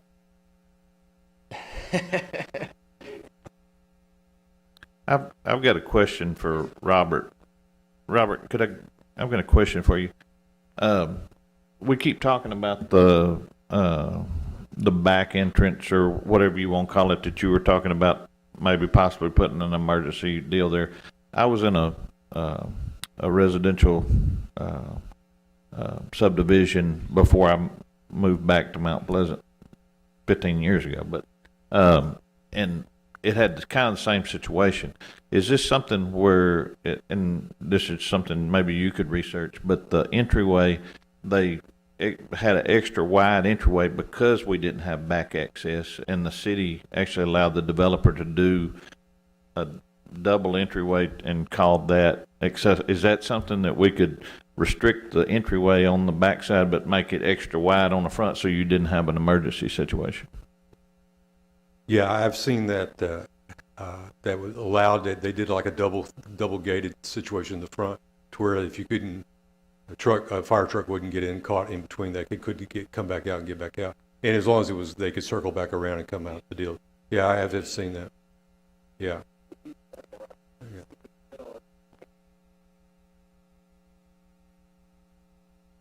Have 2 entries on the front or something where you didn't, where you weren't you weren't afraid where that back access could be completely closed to separate the single family from the multi. I'm just a thought. Well, I'll tell you there is an example in fire code that I remember because we had an example very similar to this with a senior facility. And there was this, and I don't know if it was the code that was there, it was a local code, or it might be the fire code, but there's this diagonal distance, it's a cross diagonal distance where these, you have to be able to access, and you have to go a certain distance, and it's measured diagonally across the property, and that's what determines whether or not you have to have another access point in there, and sometimes it can be off the site somewhere, but that's usually what the case is. It's the determinant of where those accesses go. And I've seen it where, I think we were about to mention, I think the gentleman mentioned it, that you can have two ingress, egress, and with a gate that stays closed, except if the fire or police need to come in, they've got access, way to get in if they have to. If it was blocked, they can't get in one way, they can come in the back way. So you can have two gates and one stays closed all the time. That's correct. I mean, I think that it's doable on that project. It's doable to get two entrances in up front if you needed it there. Thank you, Robert. I mean, it's a small development, but it's still, I mean, we estimate it to be $6 to $7 million with, so I mean, it'd be, again, I know it's not always all about the money, but I mean, it's gonna bring in extra tax revenue for the city. And obviously, you'll have the water and sewer services too, but we feel like it's just gonna be a good asset for the city, because I was actually surprised at the lack of senior housing in this area, which is why I'm guessing that the state prioritized the senior one. Usually they prioritize the multifamily, because seniors can still live there too, obviously, but, there's not much in this area. And even in the surrounding area, the rural parts, they're, for senior restricted. So hopefully, I didn't mess this up by not making it to the zoning meeting. I was happy to visit with y'all in the meeting in February, but I'm here today, and if there's any other questions or concerns. Okay, we have, I've got a question. So if the council tonight were to approve to rezone from single-family dwelling to multifamily, and you do not get the funding, could we have a provision in place so this reverts back to single-family zoning? That's a Kerry question. Carrie, do you have an answer for us on that?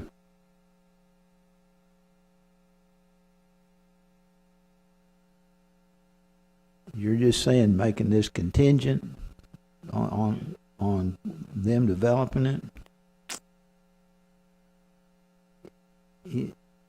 Not, when you make that zoning determination on that, I'm a little skeptical of that. Well, I know what you're saying on that, but I mean, I had to really look in the code in there, but I don't, once you make that determination, you can look at putting, a certain amount of time frame or something like that. To me, as long as he's willing to go along with it and agree with it, but I don't know whether, he would or not. But that's probably the best answer I can give you. But normally, when these guys come in, you make the determination. It's done on there. Kerry, he's not even approved the funding yet. He hasn't come to us with the money, so it's contingent on that part. He's got that in his, what I understand, he's got it like most of them, he's got it in his contract documents. It's all contingent on his closings. That's what I heard you say, right? Probably won't go through with it, which is pretty standard in what I always see. That it's got to be zoned prior to closing on it.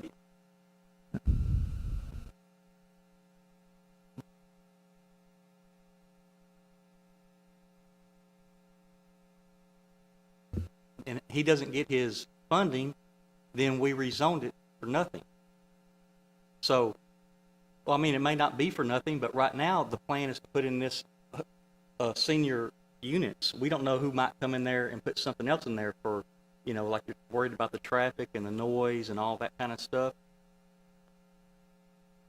If I understand legally, Kerry, the zoning is on the property. It's not for the person, it's for the use.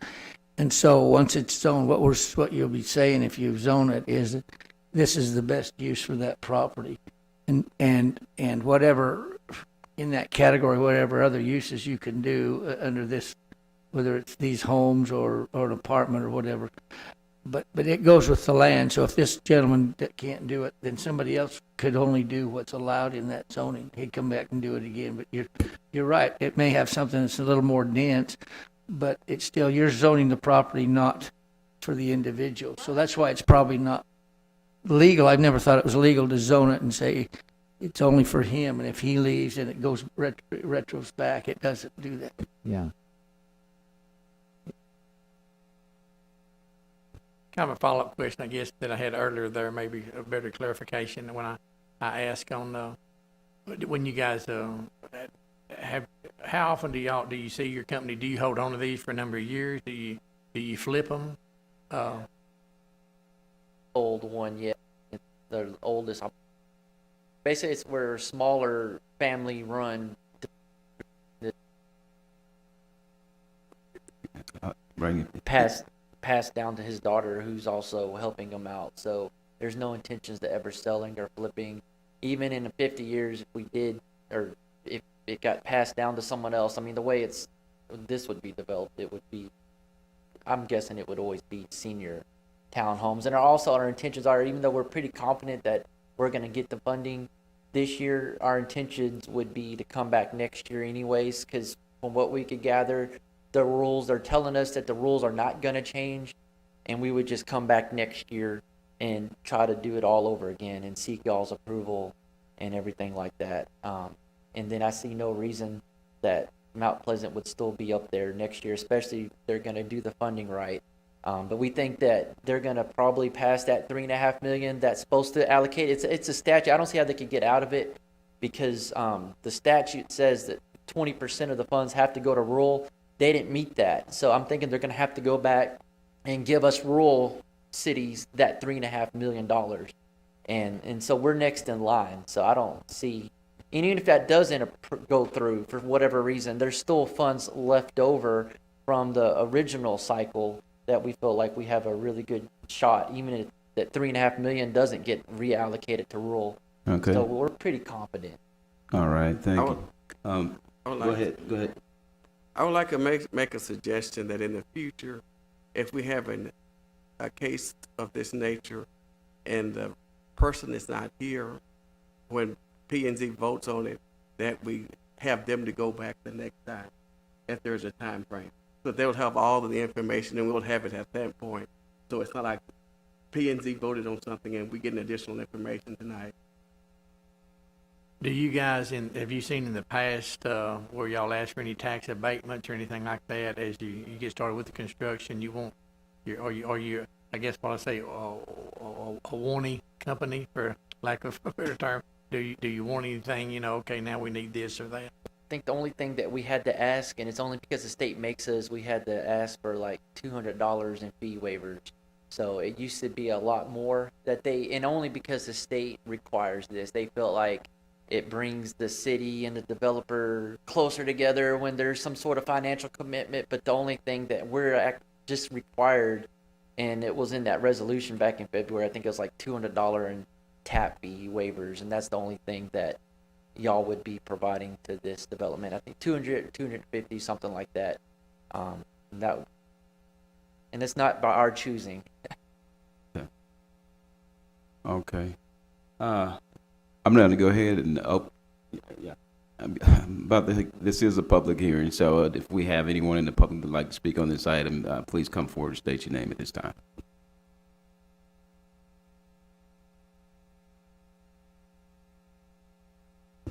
My name is Carrie Holt. I own the property directly across from this. I own lots 16, 17, and 18 of Southgate Addition. If you look at your map, it's actually number 15315 and 15316. Those are my properties. I think the concern of our community is not the fact of them building I think the fact is that we are not against the seniors. We're not against advancement or anything like that. And when it comes down to money, our question is, how are our property taxes going to go down because of a development? Now, where he's talking about building a fence, we live in a nice neighborhood. And 30, 40 years ago, it was the elite neighborhood of Mount Pleasant. Now, you put up a fence, people driving through our neighborhood, that's just tacky, for lack of a better term. So it's not that we're against advancement. We're not against advancement. We want them to do and build. But he mentioned it being senior apartments, 55 and older. If you look at the senior apartments that are here in town, how many seniors are raising their grandkids? How many seniors are having their son or daughter live with them? Not that we're against that, but we want to keep our neighborhood like it is and not lose our neighborhood for an advancement of a commercial property. That, I think, is where our concern is. It's just not, we right now, if you go to this part of the neighborhood, it is a city dwelling in a country atmosphere. You don't have the streets. You don't have the sounds. They built the loop.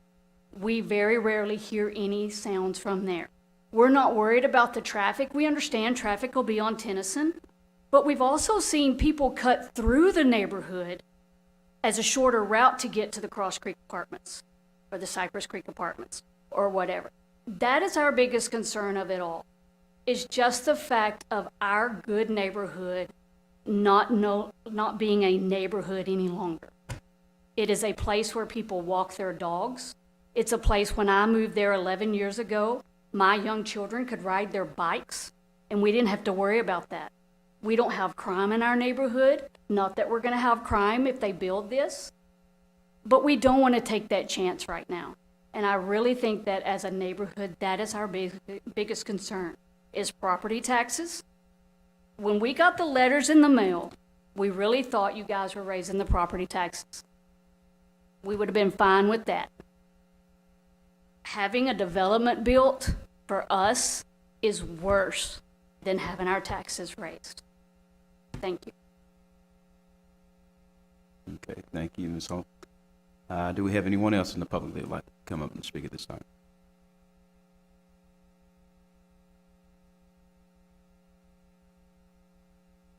My name's Paul Collier. Sir, I would have, yeah, you have. 15300, which is right on the corner of McMahon, right before the curve that goes around right where they want to do this. Now, I have to admit, I didn't know it was going to be a one-story. When we first heard about this, with being a 3, and they're going to build the next one to it, the one that's coming up is 3-story. You'll still be able to look over in our backyards, unless you're going to get him to build a 45 or 50-foot fence. That's still going to happen. And, you know, one of my biggest concern is, I bought my property in 1999. I've been there for 21 years on that corner. I've almost got it paid for, and I'm hearing now my property value is fixing to plummet because of this going in our neighborhood. Our property has actually went up over the last few years because right around that corner, there's a lot of houses being built, a lot of nice houses. And it's a really great neighborhood. And you can go out there every day. You can walk around the neighborhood. You don't have to worry about getting dog bit, or you don't have to worry about somebody running over you in a car. It's pretty laid back. It's pretty comfortable. You don't hear a whole lot of, I mean, we've had some crazy things happen in the past. We all have. But this is a great neighborhood. And this is a reason that people bought property in this neighborhood. And I would just like you to reconsider what's going in our backyard. Thank you, sir. Do we have anyone else? How y'all doing? My name's Jim Morrow. I live lot 15301, 404 Brookwood Drive. I thought, like my neighbors, it was the tax bill was going to be going up, and I was fine with that too.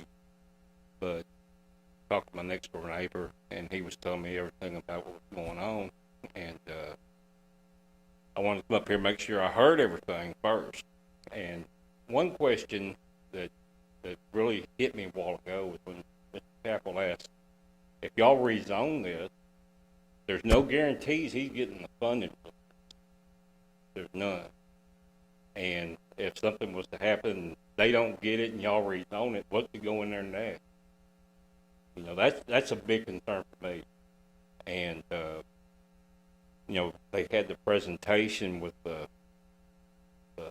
showing what it would look like, a little paint, and that looked good and everything, but that's not what it's going to look like 15, 20 years from now. That's something that scares me, because I have my granddaughter lives with me, and what we have now is a good neighborhood. I know Mayor Craig lives right down the street from us, and it's a good neighborhood, and I just don't want to see it go to pot. I mean, that's why we moved to the South Gate Addition. It's a good place to live. And I just hope that you know, y'all really take consideration what it could turn into if it doesn't go to a senior family living place. Thank you, sir. You can come up, sir.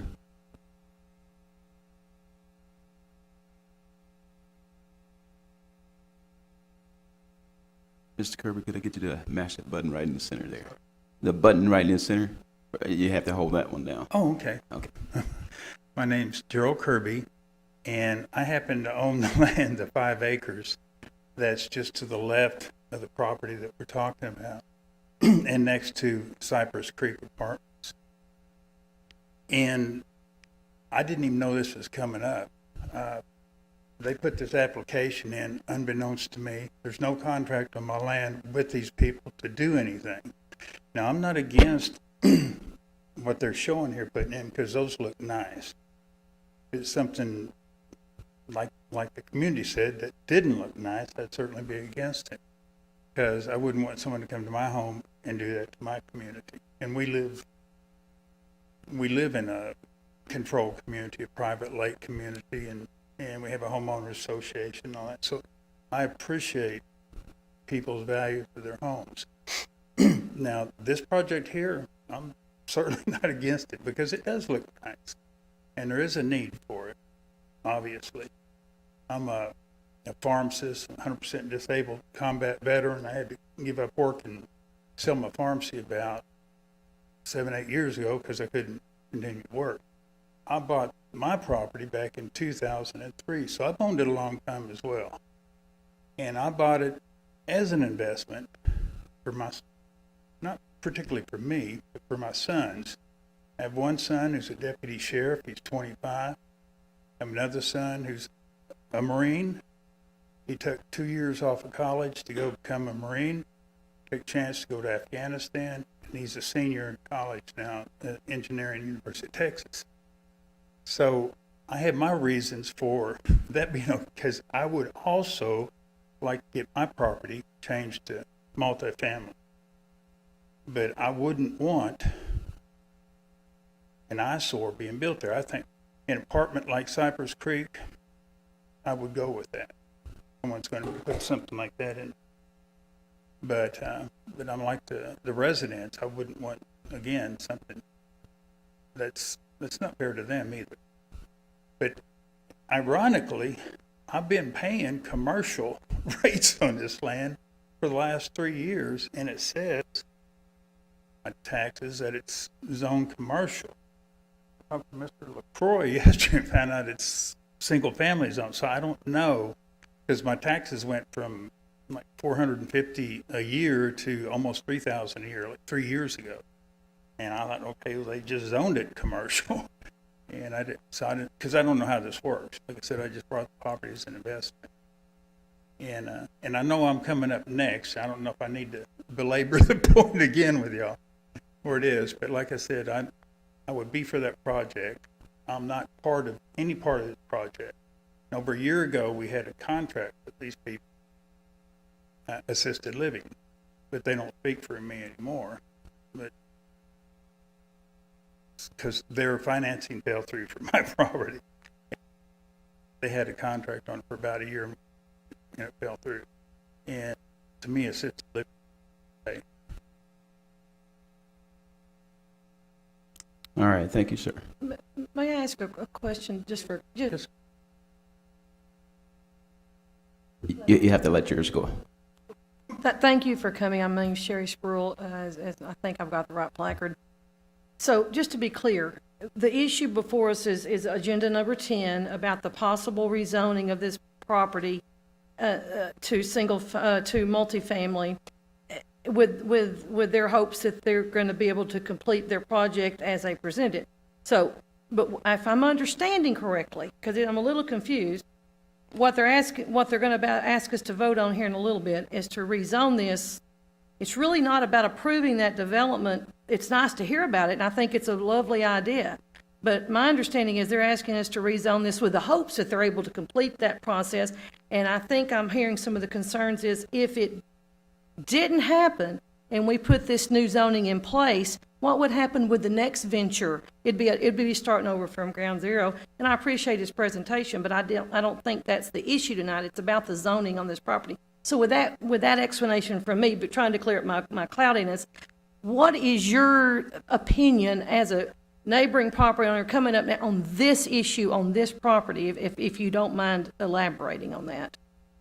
I think if you could, I would think surely there'd be some kind of rule or law that you could say that if he didn't get the funding, that you would still, it's like if you put up a new building or one to, get electricity, put out in your garage or build in your garage, I think, that you'd still have to come back and say, is this okay? I'm like the community that I would think it should have some restrictions, that it be that and not just, just stand there to where anyone could come in and put anything on it.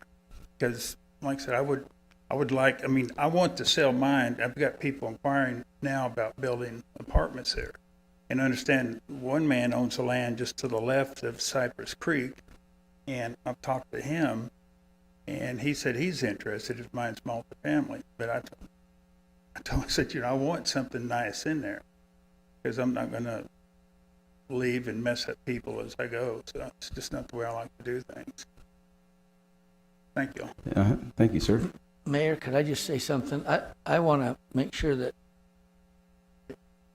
council members, Spruill and others know that you don't have to start at ground zero. If it's zoned multifamily and they don't do the project, it's still zoned multifamily. And anybody else that comes there could not put a Dollar General or something there. They have to put multifamily. And that has to come back to our planner and P&Z. And of course, we have the codes. We've talked about the codes we got put in. They'd have to build it to the same kind of standards. We're saying it has to be nice. We're not going to put anything in there. So the zoning stays that way. And so we'd be back talking about a similar kind of a thing. But it actually would protect it from not being commercial. Someone said, I don't want it to be commercial. It wouldn't be commercial. And you couldn't put just anything there. We would be able to regulate it. But my understanding is right now it's zoned single family, so commercial is not an issue on this property without some rezoning of some kind anyhow. And my concern is, and I'm willing to listen to any more comments. If I'm not mistaken, this other well-versed gentleman is not the property owner asking. This is he's on behalf of the future developer asking for it to be rezoned, and the property owner, I'm not sure if we're going to get to hear from them or not as to why they're not here asking us also to rezone it. We're asking the developer to change the use of a property that they don't own, and they maybe won't buy it if they don't get their approval. And the property owner, I don't think is even here asking, if I'm not mistaken. I have a question. If they don't buy it, Yes, sir. Come back up, please. The phone with the developer, he says in the past he has done zoning to where they put a restriction on there, and they write it up, the city attorney wrote it up on one of our past developments. He said they did restrict it to where it had to be senior development. Like we had one in the past where it was a multifamily zoning, but they put the restriction on it that it had to be a senior development, single story, and they wrote that up in the zoning. And he had that done before. He told me, I just got off the phone with him. He said that that's possible. I mean, he's had it done before with another property where they put a restriction that, because I could definitely understand the concern. If ours doesn't go through, is there anything that y'all could do to prevent someone coming in there and putting a 3-story multifamily? And I completely understand that. And if whatever that we need to do to put that restriction in there, I think that would need to be done, because I think that's dangerous to rezone it and then ours doesn't go through, and then someone on that particular tract go in there and do. If it'd be easy for them, I don't know if there's any other restrictions y'all could put on there to keep that from happening. But we've had it done before. He said he's had that done before. And there was another concern about like families living there. Our leases, no more than 3 days can we have families, and we have evicted residents for having kids at the apartments. It's a very strict rule. The state makes us abide by that rule, no more than 3 days. Okay. But Sounds like an awful thing to have your grandkids stay more than 3 days. Number one complaint, people, and I'm just telling you, with these senior developments, we get more complaints. For those residents, they're at home all day. They all look through their blinds and they watch, and they see a little kid running across the street. They're complaining to the manager. I can promise you. Okay, thank you, sir. Can I just ask you something here? When you talk about, you say restrictions, and it's kind of what Henry was asking about. There's a combination of what your grant requirement, or what your program requirements are, and then what zoning is. And then it sounds like probably some of this was deed restricted, where it's restricted to something for however how long or whatever. Probably more likely that's what it was on, which we can certainly discuss that. But I don't want to get into something the city really can't enforce, and that may be what you're looking at in some of your deed restrictions and things like that. But we'd like to take a look at it. But there's just a combination of those things. That there's some of it there's contract zoning that may or may not be legal.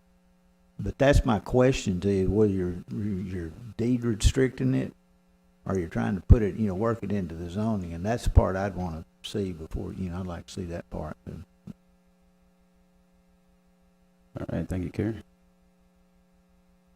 I don't know if I need to sit down and come back up again, or because it is a separate. Yeah, Okay. you'll get to come back All up, right, sir. thank you, sir. Appreciate y'all.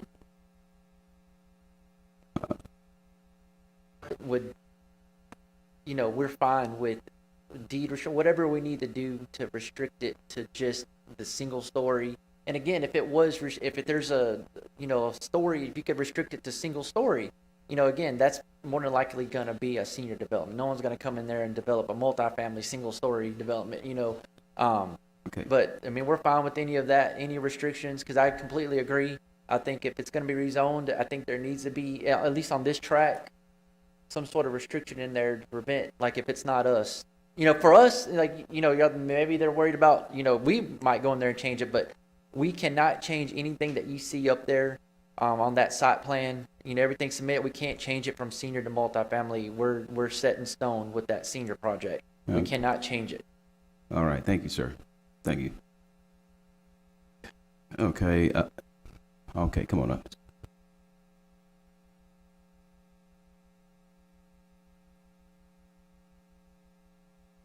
My name is R.B. Nairmore. I live at 502 Brookwood.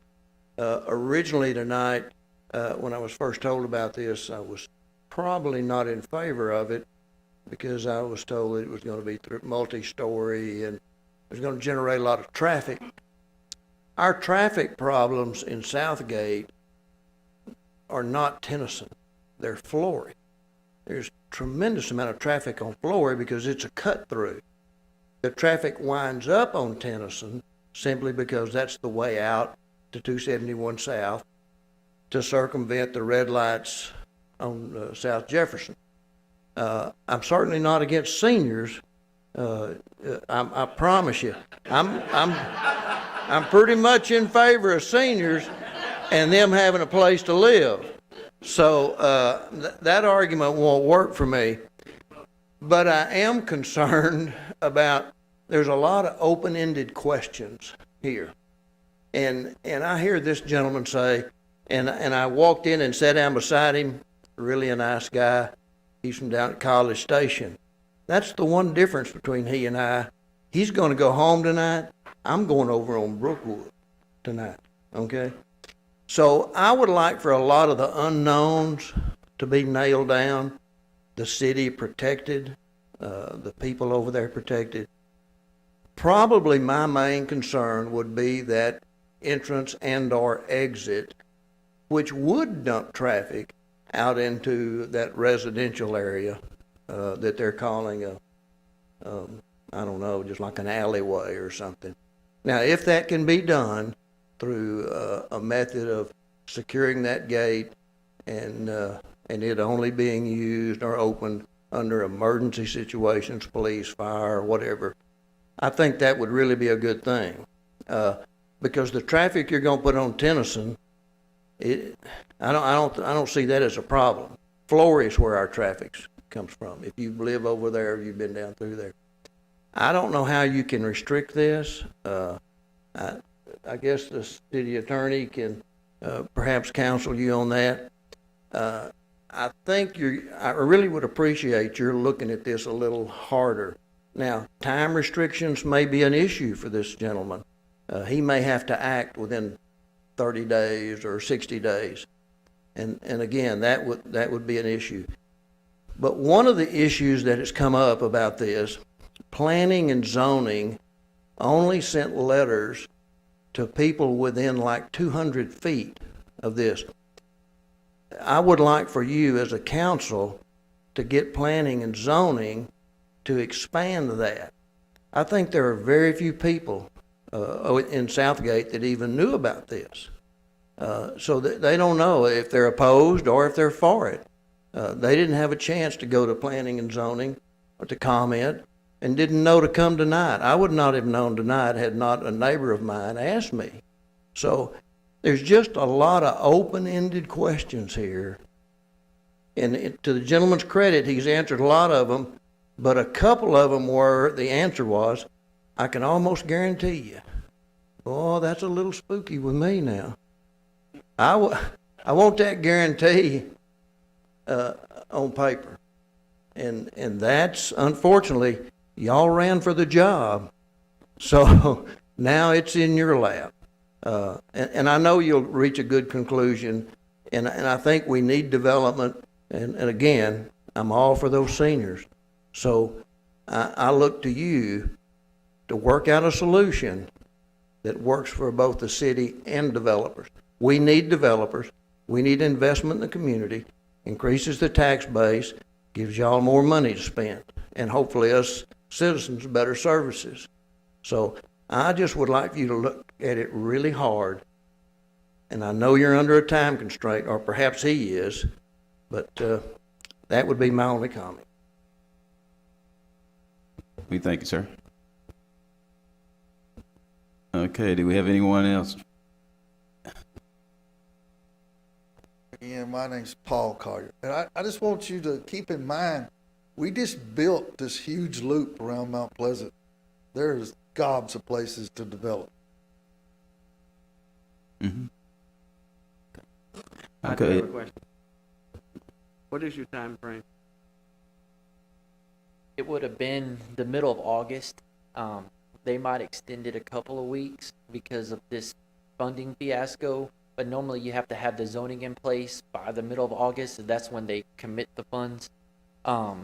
Just talking to the developer again, he told me that, one of his past developments, they attached like a deed restriction to it to where it had to be single story. To the multifamily zoning, they attached a restriction where it had to be single story or what purpose multifamily, like senior or multifamily for anybody.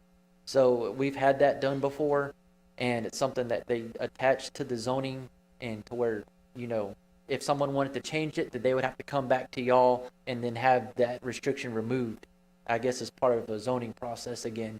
But, you know, he said that we've had before in the past, had that restriction placed for this zoning to where it either be however y'all would want to do it, single story restriction or senior only restriction, or both.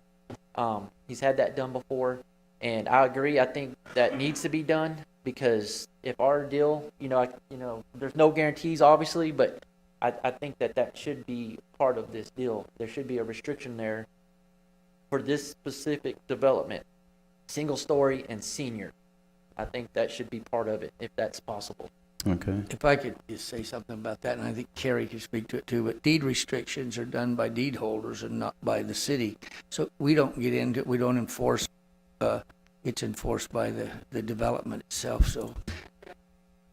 Way they did it, but we've had placed on our multifamily zoning before. A city put a restriction on it where we told them it was going to be senior. It's probably one of our senior deals. There's always concern that we're going to get a multifamily zoning and turn around and do like a high rise when we're sitting here pitching single story. But that's why the restriction in this case I think would be necessary, just to alleviate that concern at least, with it being single story and senior only. Okay, thank you. Okay, at this time, if we have no one else from the public, we're going to go ahead and close the public hearing section of this and move on to, we have a question. Okay, go ahead. So has the actual property owner, Span Properties, been involved in these discussions, and what is their feel or take on this? He wanted it to be rezoned multifamily. So, when we told him how this process worked, he was like, he's fine with it either way. He said our judgment, he kind of just let us have the power. He wrote us a letter saying that we could do the multifamily rezoning, and he's fine with it being multifamily. Really doesn't carry the weight, but he wanted it to be multifamily. When we told him that we have to get it rezoned for multifamily, he was in agreement with that. And so, I would think it'd be no different if we put those restrictions on it, and if we didn't get it, someone else would have to come in through there and then go through the process if they wanted to do high rise. I'm guessing something multi-story would probably not be approved anyways on that track. So I'm thinking multifamily with the restrictions of single story would be a good use for that particular track, especially with it being next to commercial and multifamily. I know there was another concern about what it's going to look like in 30 years. I mean, I would say to that argument, no different than any other home. It's going to age. I think James Span owns all that property. If I'm not mistaken, James is the one that developed Southgate. I believe he developed the whole thing. Ronnie, am I right on that, or somewhere close to that?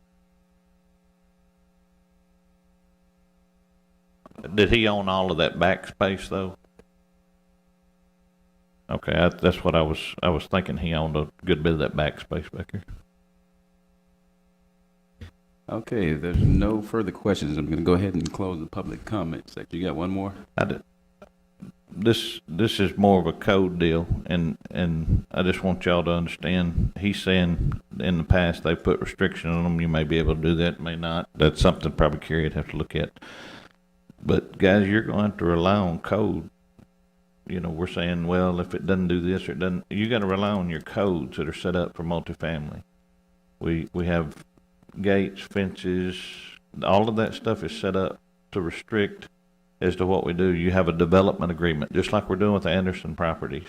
Has to be this, it has to be that. You set it up with them to begin with. There's not if I'm not mistaken, that's that's the way you do. You rely on your code enforcement to restrict what's being built, whether you agree with it or not.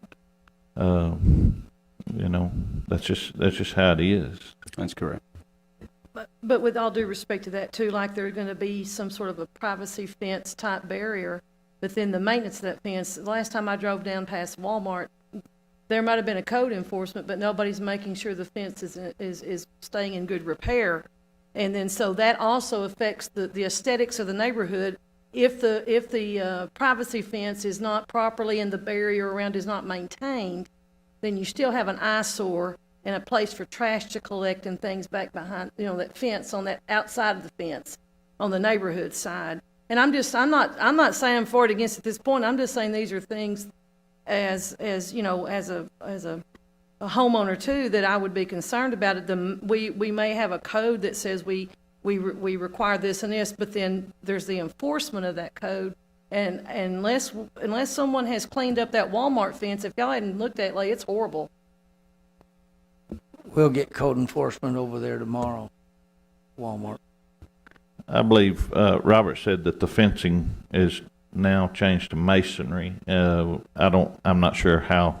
At the time, I assume Walmart did what was to code, and masonry is definitely the way to go on this because, you know, wood fencing is just not going to hold up over time.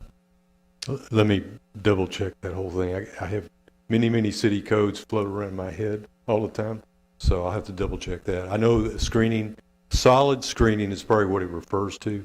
That may allow the wooden fence, but we would definitely ask for masonry fencing over there for sure. Okay. There are, as far as development agreements, there is ways to enter into a development agreement with the developer. That's sort of, that's usually handled during this process a lot of times when you're trying to do this. I think we've been talking about that with the potential development over Tankersley, but that's a whole different matter. There are other ways to restrict zoning in this city. There's one method that hasn't been really used very often, but that's the planned development district. That restricts the uses. That puts all the requirements for screening, for building design, and that's essentially development agreement is what you're doing. I think the key with this particular project and the key with this was timing. We had suggested that's a possibility to do that, but because of the state competitiveness of these, of what the applicant's trying to do, to get that through and get that developed was going to take some time. But that is a way in the future that we might want to look at these projects.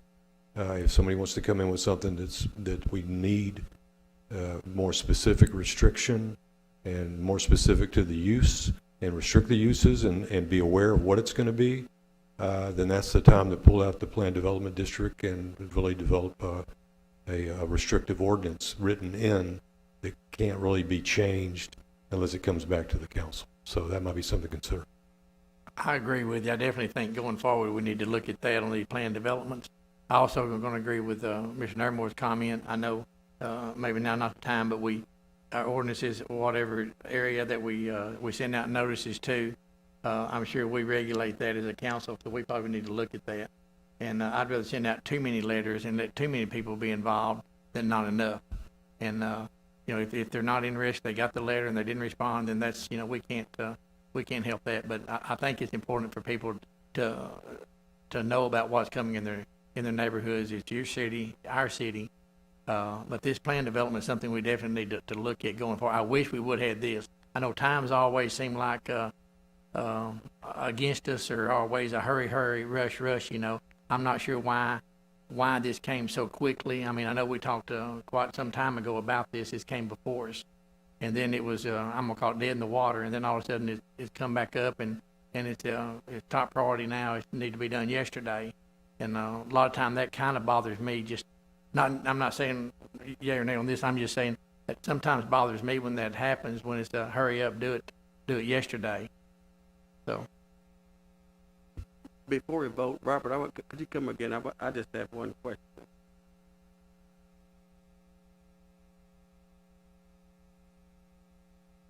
Based on your experience with these issues, do you see a reason why, or any restriction why it's not should be approved, not approved, not other than a vote, a restriction where it should not? Well, like I said, when we're talking about the planned development district and what you can do to restrict it, I sort of had to look at the history when I was looking at the zoning here and going back and seeing where these were applicable. I honestly didn't see any multifamily development here that was done with the planned development district.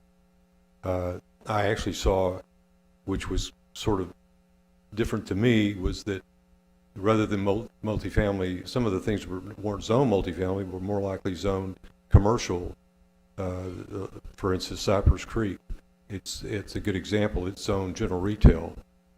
I don't know what the thought process was to zone it general retail as opposed to try to, singly zone it to multifamily. So that's what you'd get there, and you wouldn't be any fear of any kind of general residential down Tennyson.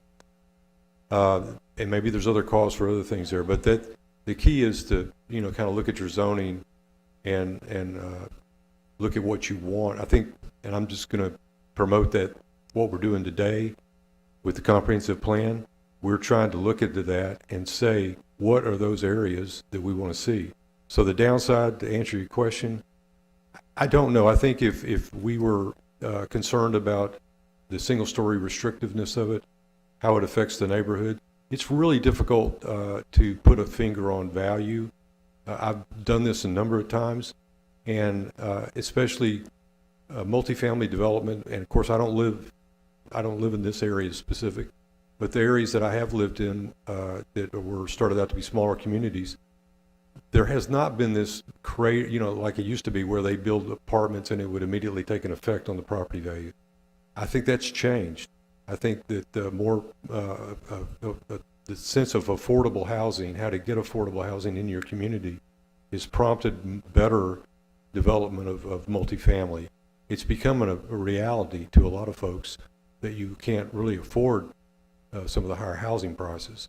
So this is an alternative, and especially for seniors. Seniors want to downsize, and this is an opportunity to downsize. So I weigh it that way. It's a good opportunity for the city to get some senior housing. Is this the best location? That's sort of a judgment call. It's your judgment call to decide based on what the neighborhood input is. I would tell you, though, these are far and in between, and the applicant is correct. It's hard to get this competitive thing, to get this tax credit thing. I've seen it in every city I've worked in. Same thing occurs. Company comes in and tries to get it placed in a place. But there is, every place I've been in the last 20 years, there is the desire and a need to have the senior 55 and older place somewhere in your community. So I would say that's the positive side. The negative side is exactly where you put it. I do know and that the competitiveness part of it too is that I was, Mr. Thatcher and I worked in a community that said, a pretty high-ended community, that they lose points if they put them in areas that don't warrant. They have to put them in areas that are better areas for development.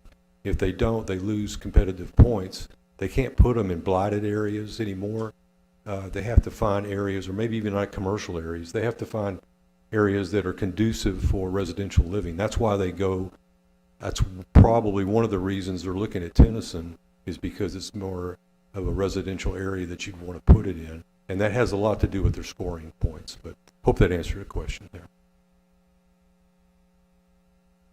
Just for future reference, regardless what we do on this one, I'd like for Robert and them to come up with any multifamily needs to be set up on development agreements, period. If we can bring that before the council, that would definitely be a positive in my mind. I just have one recommendation. If this were to get approved and for the senior units and they put a fence around it, I think there on the north side where that fence would face all the existing housings there, that fence line be set back whatever distance needs to be to put really nice landscape in there, because I wouldn't want to be on Miss Holt's corner, open the front door and be looking at a brick fence or a stone fence. I think it should have some restrictions that require it to have some type of decorative maintained landscaping, so at the minimum when they're driving down that street or in their front yard, looking out their window, coming out their front door, what have you, that all looks very presentable from a cosmetic standpoint. Just something to think about. I'm sure you can understand that as well, and if you'd speak to that. Could put in place for us, that's what we want to do. I mean, we're not here just to put up something and run town, skip town. If there's any kind of development agreement that we could put, if that's what y'all want us to do, put landscape on the other side of the fence, we'll do that. If we could do, if any of this could be, with the stipulation that development agreement's in place. And then the answer, there was a question about why this location.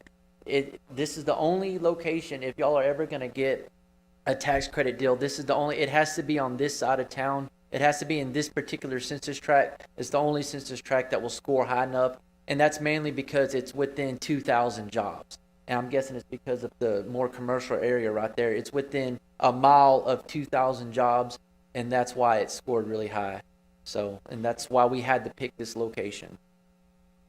Location would have scored high enough to even bother with y'all's time on this. Why did y'all wait so long to start the rezoning process? For one, we didn't want to have to rezone if there was no shot at this. We didn't want to go through and waste y'all's time with this rezoning process if we didn't think we had a shot. It wasn't until the 11th hour. Basically, they reviewed all the applications. They had 2 that were higher than us, but those same 2 also had applications in other cities. And it wasn't until they figured out that they were going to get funding in those other cities as well. They can't have more than 2 developments basically approved in each cycle. So then they had to drop out, but we didn't learn that until late summer. And then we just found out last week that they messed up on the funding for the rural set aside, and they cut us short $3.5 million. So, that's just the state for you, and it's just what we always have to deal with every year. It's always like this, and that's what makes this tax credit process so complicated. But we're more than welcome to do whatever development agreement we have, put stipulations on it, because I do agree with the, residents or whatever zoning this is. I don't think it needs to be to where someone could come in there after us and put a 2 or 3 story building right next to residential. If there's any kind of development agreement that we could come to agreement with the city to keep it single story and senior restricted. Because if it, for whatever reason we don't get the funding this year, our intentions would be to come in next year, because it would also score good next year. And, who knows, there could be other people that try to come in down Tennyson Road to do the same thing. But our intentions would, if there's any stipulation we could put on there to keep it single story, we would do that. Just a general question, how many of these projects do y'all get awarded each year? If we're lucky, 1. Because, this, you're competing with mainly a lot of out-of-state people now. They're coming into the Texas. You do get an average of 1 a year, y'all. Our goal. It's been a couple of years. I'm not asking about a goal. I'm asking how many do y'all get? Do you get 1 a year? Or? Not the last couple of years we haven't. 3 years ago was the last one. But this developer in particular, he has 18 of these. And he's held these for a number of years? Yes, sir. The first one was about 30 years ago. And just always kind of pitch this. I think I might have said this at the council meeting in February, but basically every single one of the cities that we've come into, they've all asked us and approved us for a second phase. So there's no issues. And at the last city, we went into Belton, and that city manager basically called every city that we were in, and even called all the police chiefs, and no issues. So, I mean, there's not going to be any problems, with this development, because they're gone. I mean, we could evict, and if there's any trouble, you might not have that luxury. If it's a residential subdivision there, you don't know what's going to be built there, and as far as like it falling into dilapidated standards, the state, it's called the HQS. They come out every year. They make sure everything is in order. Everything has to be clean. Everything has to be up to code. They check on that. The state comes in every year to check on that. And then plus the investors who are going to invest in this property, they're going to come every year because they want to make sure it's still in good condition to get the top rents. So you have 2 checks and balances right there that you're going to have that maybe a residential home is not going to have. So this is your top contender for this year?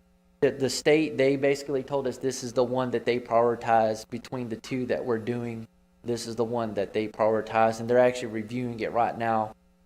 It's the higher scoring application. We were trying to do both, but this is the one that they said is going to have the best chance of the funding. So that's the one that we're going first. Have you reconsidered your cost on this since you first pitched it to us? Because I think building costs have escalated quite a bit. Yes, it has. But, at this point, the luxury of this, we already have the investor locked in at their funding amount. So, that's not going to change. We have a loan that's open-ended that we could, it's a low percent. At least with the interest rates being low, that's not going to be an issue with construction costs or anything. He still has estimated it to be about $6 to $7 million development cost for that. Okay, at this time, we will close public comment and open it up now for a motion on this item.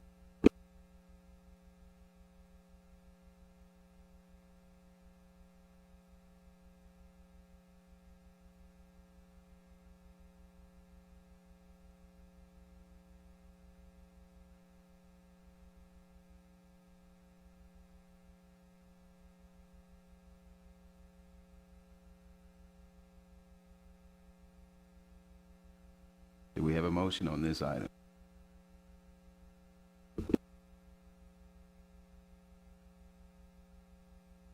Okay, since we don't have a,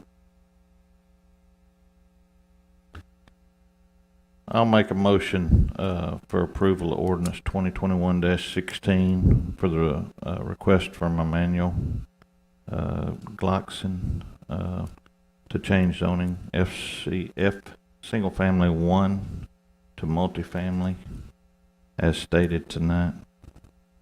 With, I'd also like to request that the developer, get with our code and enter into a, agreement, with our, development agreement. Understand, that's okay with him, and that's the way I'll state the motion. I second the motion. okay, we have a motion by Mr. Galen Adams, second by Mr. J. Eric Walker. Madam Secretary, record a vote, please.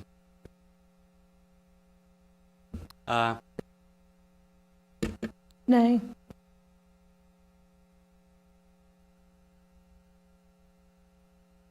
Aye. Aye. Aye. Motion carries 4-1. Okay, we'll go ahead and close this item on the agenda. Item 11 on the is a next item on the agenda, and it is hold a public hearing to consider approval of ordinance 2021-17 for the request of Emmanuel Glockson, the applicant for a zoning change from single family to multifamily on a 5.005 acre tract of land situated in the G.W. Graves Survey, abstract number 246, Titus County, Texas, being all of that land conveyed to Jer Kirby by deed recorded in volume 1588, page 84, real property records, Titus County, Texas, and generally located on the north side of Tennyson Road, east of U.S. Highway 271.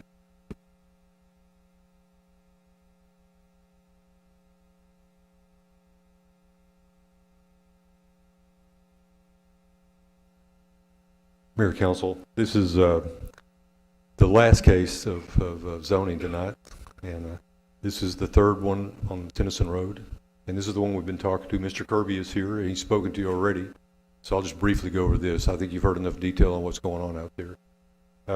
The applicant, though, the same applicant as before, Emmanuel Glockson, if I say that right, is come forward, Glockson, and asking for the same zoning request to take this property to multifamily also. And as we stated, the applicants also talked about what, with his presentation, that this was intended to be a conventional apartment development, 2 to 3 story, probably 3 story. And I think he was talking, I don't know the number of units yet, he might make that presentation to you again about this specific detail of this site. But we had again, we had received, just to clear up the any kind of confusion on the application process, we had received these applications initially, but gotten turned into us. I think they were signed back in February, and they were signed by the owners. And to answer your question, whether the owners were involved with it, but they actually signed the zoning applications that were notarized that bring these cases forward. So again, we received those applications recently, back in late June, to get it on, to get it into this cycle so we could get it in here. Indicated to us that there was a time deadline for him to get this application back to the state, be considered for the city of Mount Pleasant. So we got them on schedule and sent out notices. And yeah, maybe the answer to that question about notice, the city of Mount Pleasant is used by the state local government code about the 200-foot maximum, or the 200-foot notification. That's what we have in our ordinance, and that's what we've used. And all the zoning cases prior to that, that's what they've used, a 200-foot notice. There's ways to do courtesy notices in some cases. We could talk about that if we want to consider doing that. We took this to the Planning and Zoning Commission. I think you've heard the concerns already from the audience and what we've talked about. Don't want to repeat that. Basically, I think this folded over from the other project. They looked at this without knowing any kind of presentation to them and not knowing what was going to happen. Essentially, they used the same criteria for turning it down, so they turned this application down also by a vote of 4-0. So again, it comes back to you to overturn it. It's a simple majority. I'll be glad to. Is it public hearing? I'll be glad to answer any questions you have of staff right now. The owner is here and the applicant is here. Can talk about it, their presentation, and the owner is here of the property. So Again, the only reason they said was because of traffic. And their reason for denial was only for traffic. I think the reasoning was basically based on the same premise that they didn't get a presentation. They didn't know what was being built there, and the applicant here was not there to indicate what there was going to be built. P&Z had a little hesitancy. I think part of it was because they turned down the other one. They turned down the other one based on the same premise, and it was the same applicant. They said, well, if we're not going to have a presentation, we don't know what's going to get built there, then we don't want to look at this one either, so they went in and turned it down. I agree. I sat in on that meeting there about the last 10 or 15 minutes of it with Councilman Adams. Before we had a meeting, that's what I gathered out of it also on as far as that goes. I'll be glad to answer any other questions you guys might have. No, I just want to say that as it was brought up a little earlier as far as planning and zoning and getting that stuff out to the public. I live on 418 Brookwood. I didn't receive one. So I just want to make sure that for future references, that goes out to everyone that's in the better radius than what we've put out. But we would have to actually change code to be able to do that. Now, I will tell you one way, in certain cases, I'll give you an example of what you can do in certain cases. It's been done by policy. If a certain case, if you warrant a courtesy notice beyond the 200 feet, and it gets complicated by state law, the protest can only be in that 200 feet regardless of how far the notice we send. But we can always send a courtesy notice past the 200-foot notice, which we've done. I've done that before. One of the problems with that is that you got to know the law says 200 feet. So if you want to expand it, and I've been in cities they want to expand it, and I think the city council said 350 feet or 300, and then people just cross there. They where do you draw the line? Or maybe we just send a letter to all the city and say, come in and talk about this one item. But again, the only legal protest is within the 200 feet. So you can expand it, but it complicates things, and somebody's going to get left out. I'll just say this again, and I think if Robert will bring us something, any multifamily period needs to be set up on the development agreement with us, and that's the only way you can protect yourself. That's the only way you can make it happen exactly like it needs to happen. That way we set the standard, we set it up. Our people are the ones calling shots on what you use, what kind of products you use, how long we expect it to last this long. So once again, I'll just say, bring that to us as soon as possible, please. I think that will alleviate some of this last minute stuff. Yeah, and I'll say this, that, staff doesn't normally tell a developer how to zone, necessarily, but we do in a way. So I would suggest that what we do as a policy is just, that type of development comes in, it's discretionary. The council, zoning is discretionary. You have discretionary power on zoning. So if staff brings you a planned development district, we suggest that you do a planned development district. You've got discretion to do that. And we can make that, if that's the direction I'm getting, when somebody comes in as a developer, I'll say that's the direction we're going. And that's what we're going to want to see on any kind of high density development. And extenuating circumstance when that person can't be here, when P and Z put the vote off until he's there, and then bring it to the council. Unless an extenuating circumstance, so we have all of the information, we make the decision. And I guess I'll lean to you just a little bit. Is that not how we need to set ourselves up with these multifamily situations? Don't we need you guys to provide the guidance to the developer of this is what the council expects our multifamily to look like, to last like, because you're not going to come into our community and run the property values down, period. I mean, is that not what we need to do? And you know what we're doing right now with the comprehensive plan? That's what we're going to do. We're going to put it in that comprehensive plan, and when we're going to say, you want to read our comp plan? It says right here that you got to come in with a planned development district if you want to do high density development in the city. And we want to spell it out, and then we'll do some zoning changes to make that applicable, and that's how we'll do it. Thank you. Yeah, Galen, let me say, in Robert's defense, we that's not traditionally been the way. We've used it in the past. That's why we did Lowe's out there when they came in. Paul and I, we worked out a plan and developed. But that he probably hadn't seen a lot of it in the precedent here. So I don't know that he had a real, knowledge like that's what we normally come in, because we hadn't had a lot of multifamily projects to begin with. And that's why it makes your question kind of hard, Henry. It's like, because this is a zoning request. I mean, it's zoned this, and this, and you start requiring things outside the zoning law, it makes it tough. It's hard to answer your question right off the bat. But in his defense, we've not, through the years, we've not used it. Lowe's stands out in my mind as really the first time that we really used it. It worked well, whatever.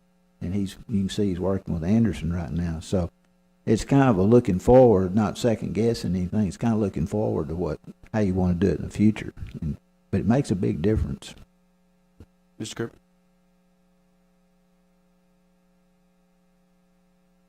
Hello again.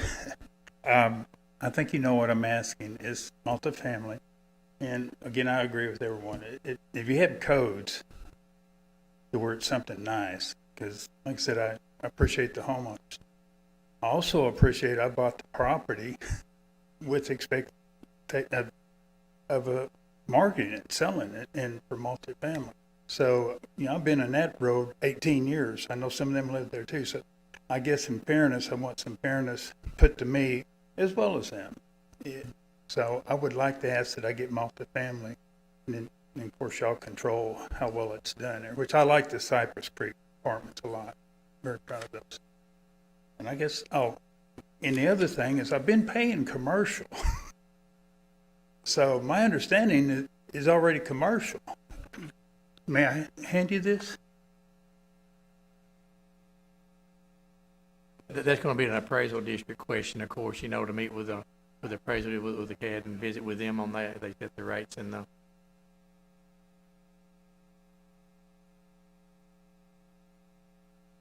And I won't ask for a refund, I promise. You might get one. Do it.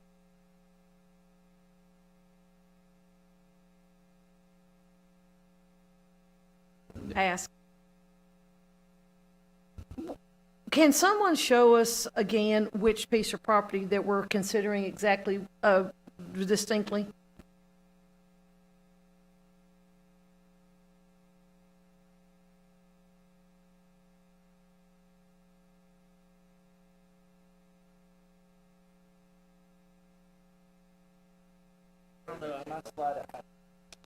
Would this help you?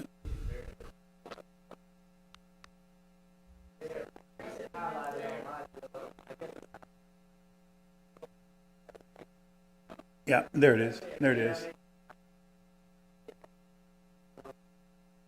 is.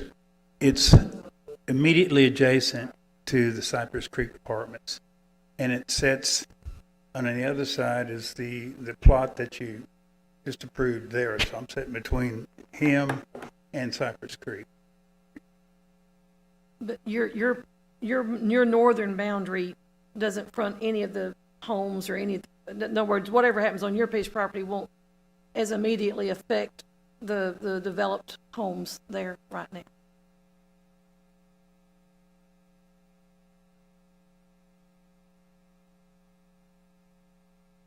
Where do you live, sir?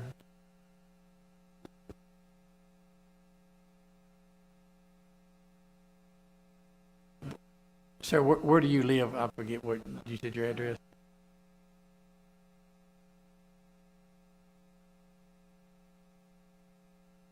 I'm sorry. Live at Eagle Landing Lake near Avenger, Texas. Yeah, and like I said, it's a, we have a homeowners association. We have restrictions, so we live in. So I'm real sensitive to what people feel about their properties, of course. So.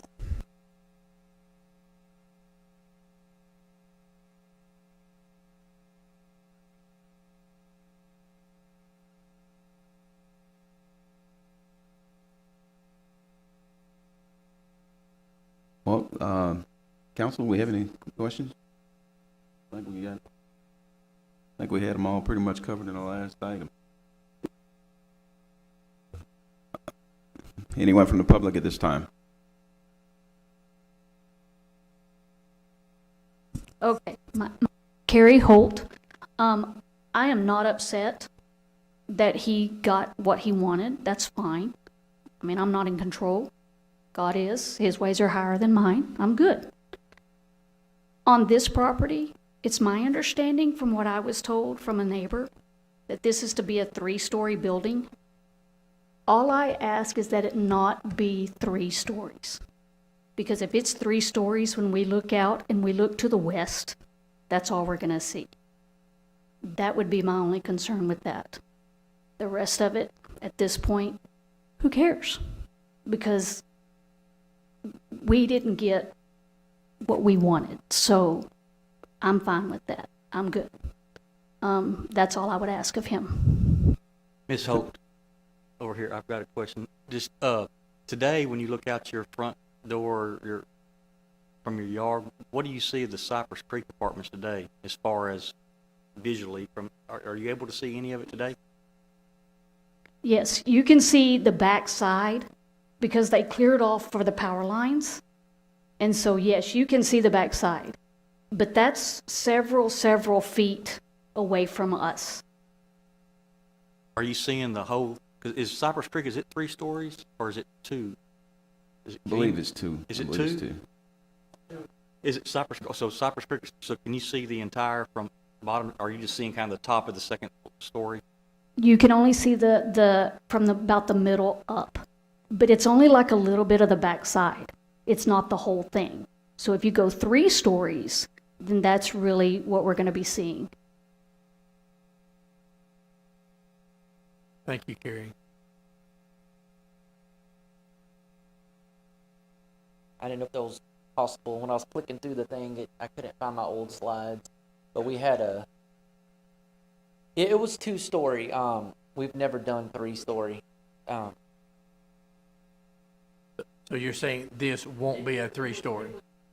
This won't be a 3-story is what you're telling us? No, sir. No, just, sir. Just raise your mic. There you go.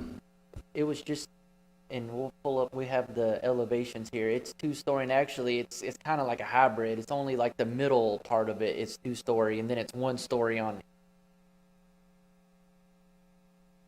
See if I can find it here.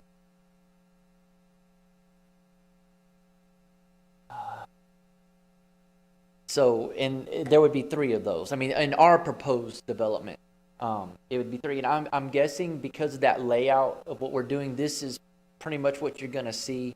I'm guessing with any developer, it's going to end because of the layout of their track. I mean, you can kind of see how we had to do it. This isn't going to be a big Cypress Creek type development, mainly because you got the overhead power lines right there in the back. You're not going to be able to put big apartments right there underneath those power lines. And then you can see what we were able to squeeze in there. This is going to be 44 units. So, and that's pretty much going to be typical because you see all the required parking. It takes up a lot of room. You have your community room. So anything that's going to go on this particular track is going to be a similar size. It's not going to be a monstrosity, big old Cypress Creek apartments. I mean, this is pretty.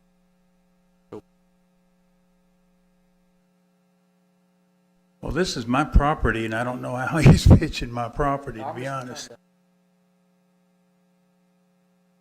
I just don't want to be in misunderstanding. I just multifamily, and that's it.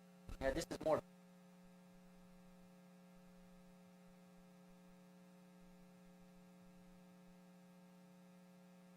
Sir,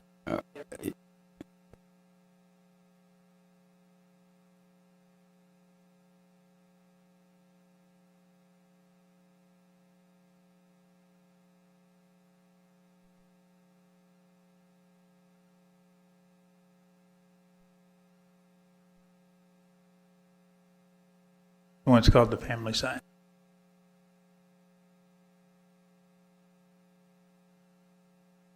Well, once again, I'll tell y'all this. Like I said, my father stayed in Cypress Creek for a year. It's one of the nicest communities that I've ever had. I've ever had been tied into. I would live there. I wouldn't put my father anywhere I wouldn't live, and I would live there. I'm sure this gentleman is talking about something similar. And once again, with Robert and our comprehensive plan and our plan development, you can put some standard on how people build. That's what you do, and you put standards on how you build, and you increase value through taxes. That's what you do. That's how it is. all righty. So Robert, do we have a height restriction on multifamily dwelling, like as far as when I say height, like number of stories? Is there a limit on height in Mount Pleasant?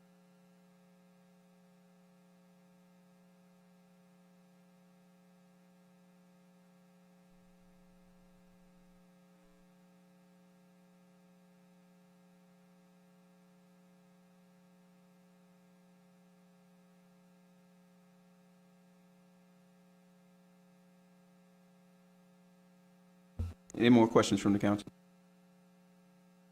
Not, anyone else from the public on this item? Okay, we're gonna go ahead and close the public hearing section of it. Thank you, sir, Mr. Kirby. And, open the floor for a motion on this item.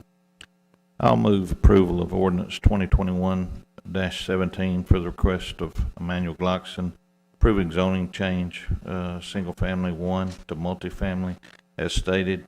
I would also like to request that any development take into consideration our comprehensive plan and plan development. I'll second that motion with the attachment that Councilman Adams just put. Okay, we have a motion by Councilman Adams, second by Councilman Dale. Madam Secretary, record a vote, please. Aye. Aye. Aye. Motion carries unanimously. We'll now close item 11 and move on to item 12, which is our public comment. If anyone in the public would like to comment at this time, please come forward, state your name.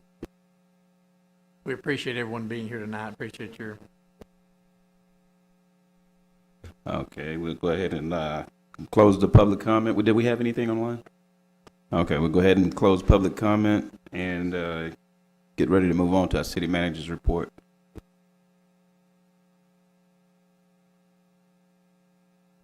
Mayor and council, if you have any questions for me about anything, I'll answer them. But I just wanted to remind you that Representative Pat Fallon, who is a U.S. representative for our district, will be in Mount Pleasant on this Thursday, the 19th, at 4 p.m. at the Civic Center. And the mayor has been asked to give the invocation. They'd like to have it as many as we can get. I think it's 4 p.m. It's 4 p.m. It's Representative Pat Fallon, a U.S. representative, going to be here at the Civic Center to talk and answer questions. They'd like to have any, especially any of the city council and elected officials there. Mayor's going to pray. If any of you have not had an opportunity, Representative Fallon is very responsive. He's one of the few people I can actually text him or Facebook him and he will answer me. So we actually have somebody in DC that will listen to you. So take the opportunity and go talk to him. He's very responsive.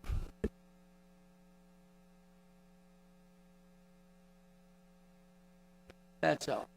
Okay, at this time, we're gonna go ahead and close item 13 on the agenda, which is the city manager's report. And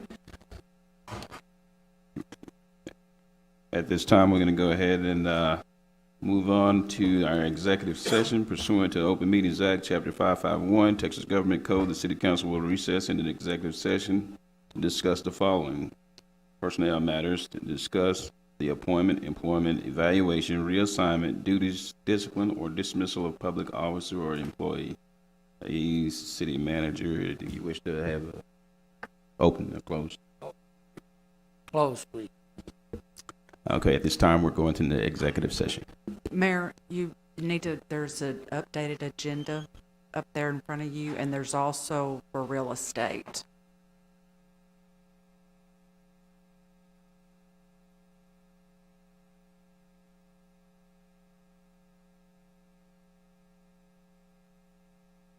Okay. Updated, on the updated agenda, it is pursuant to Open Meetings Act, Chapter 551, Texas Government Code. The city council will recess an executive session to discuss real property, discuss exchange, lease, or value of real property, Texas Government Code 551.072.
The time is now 11:46. Council has reconvened from executive session. No action being taken at this time.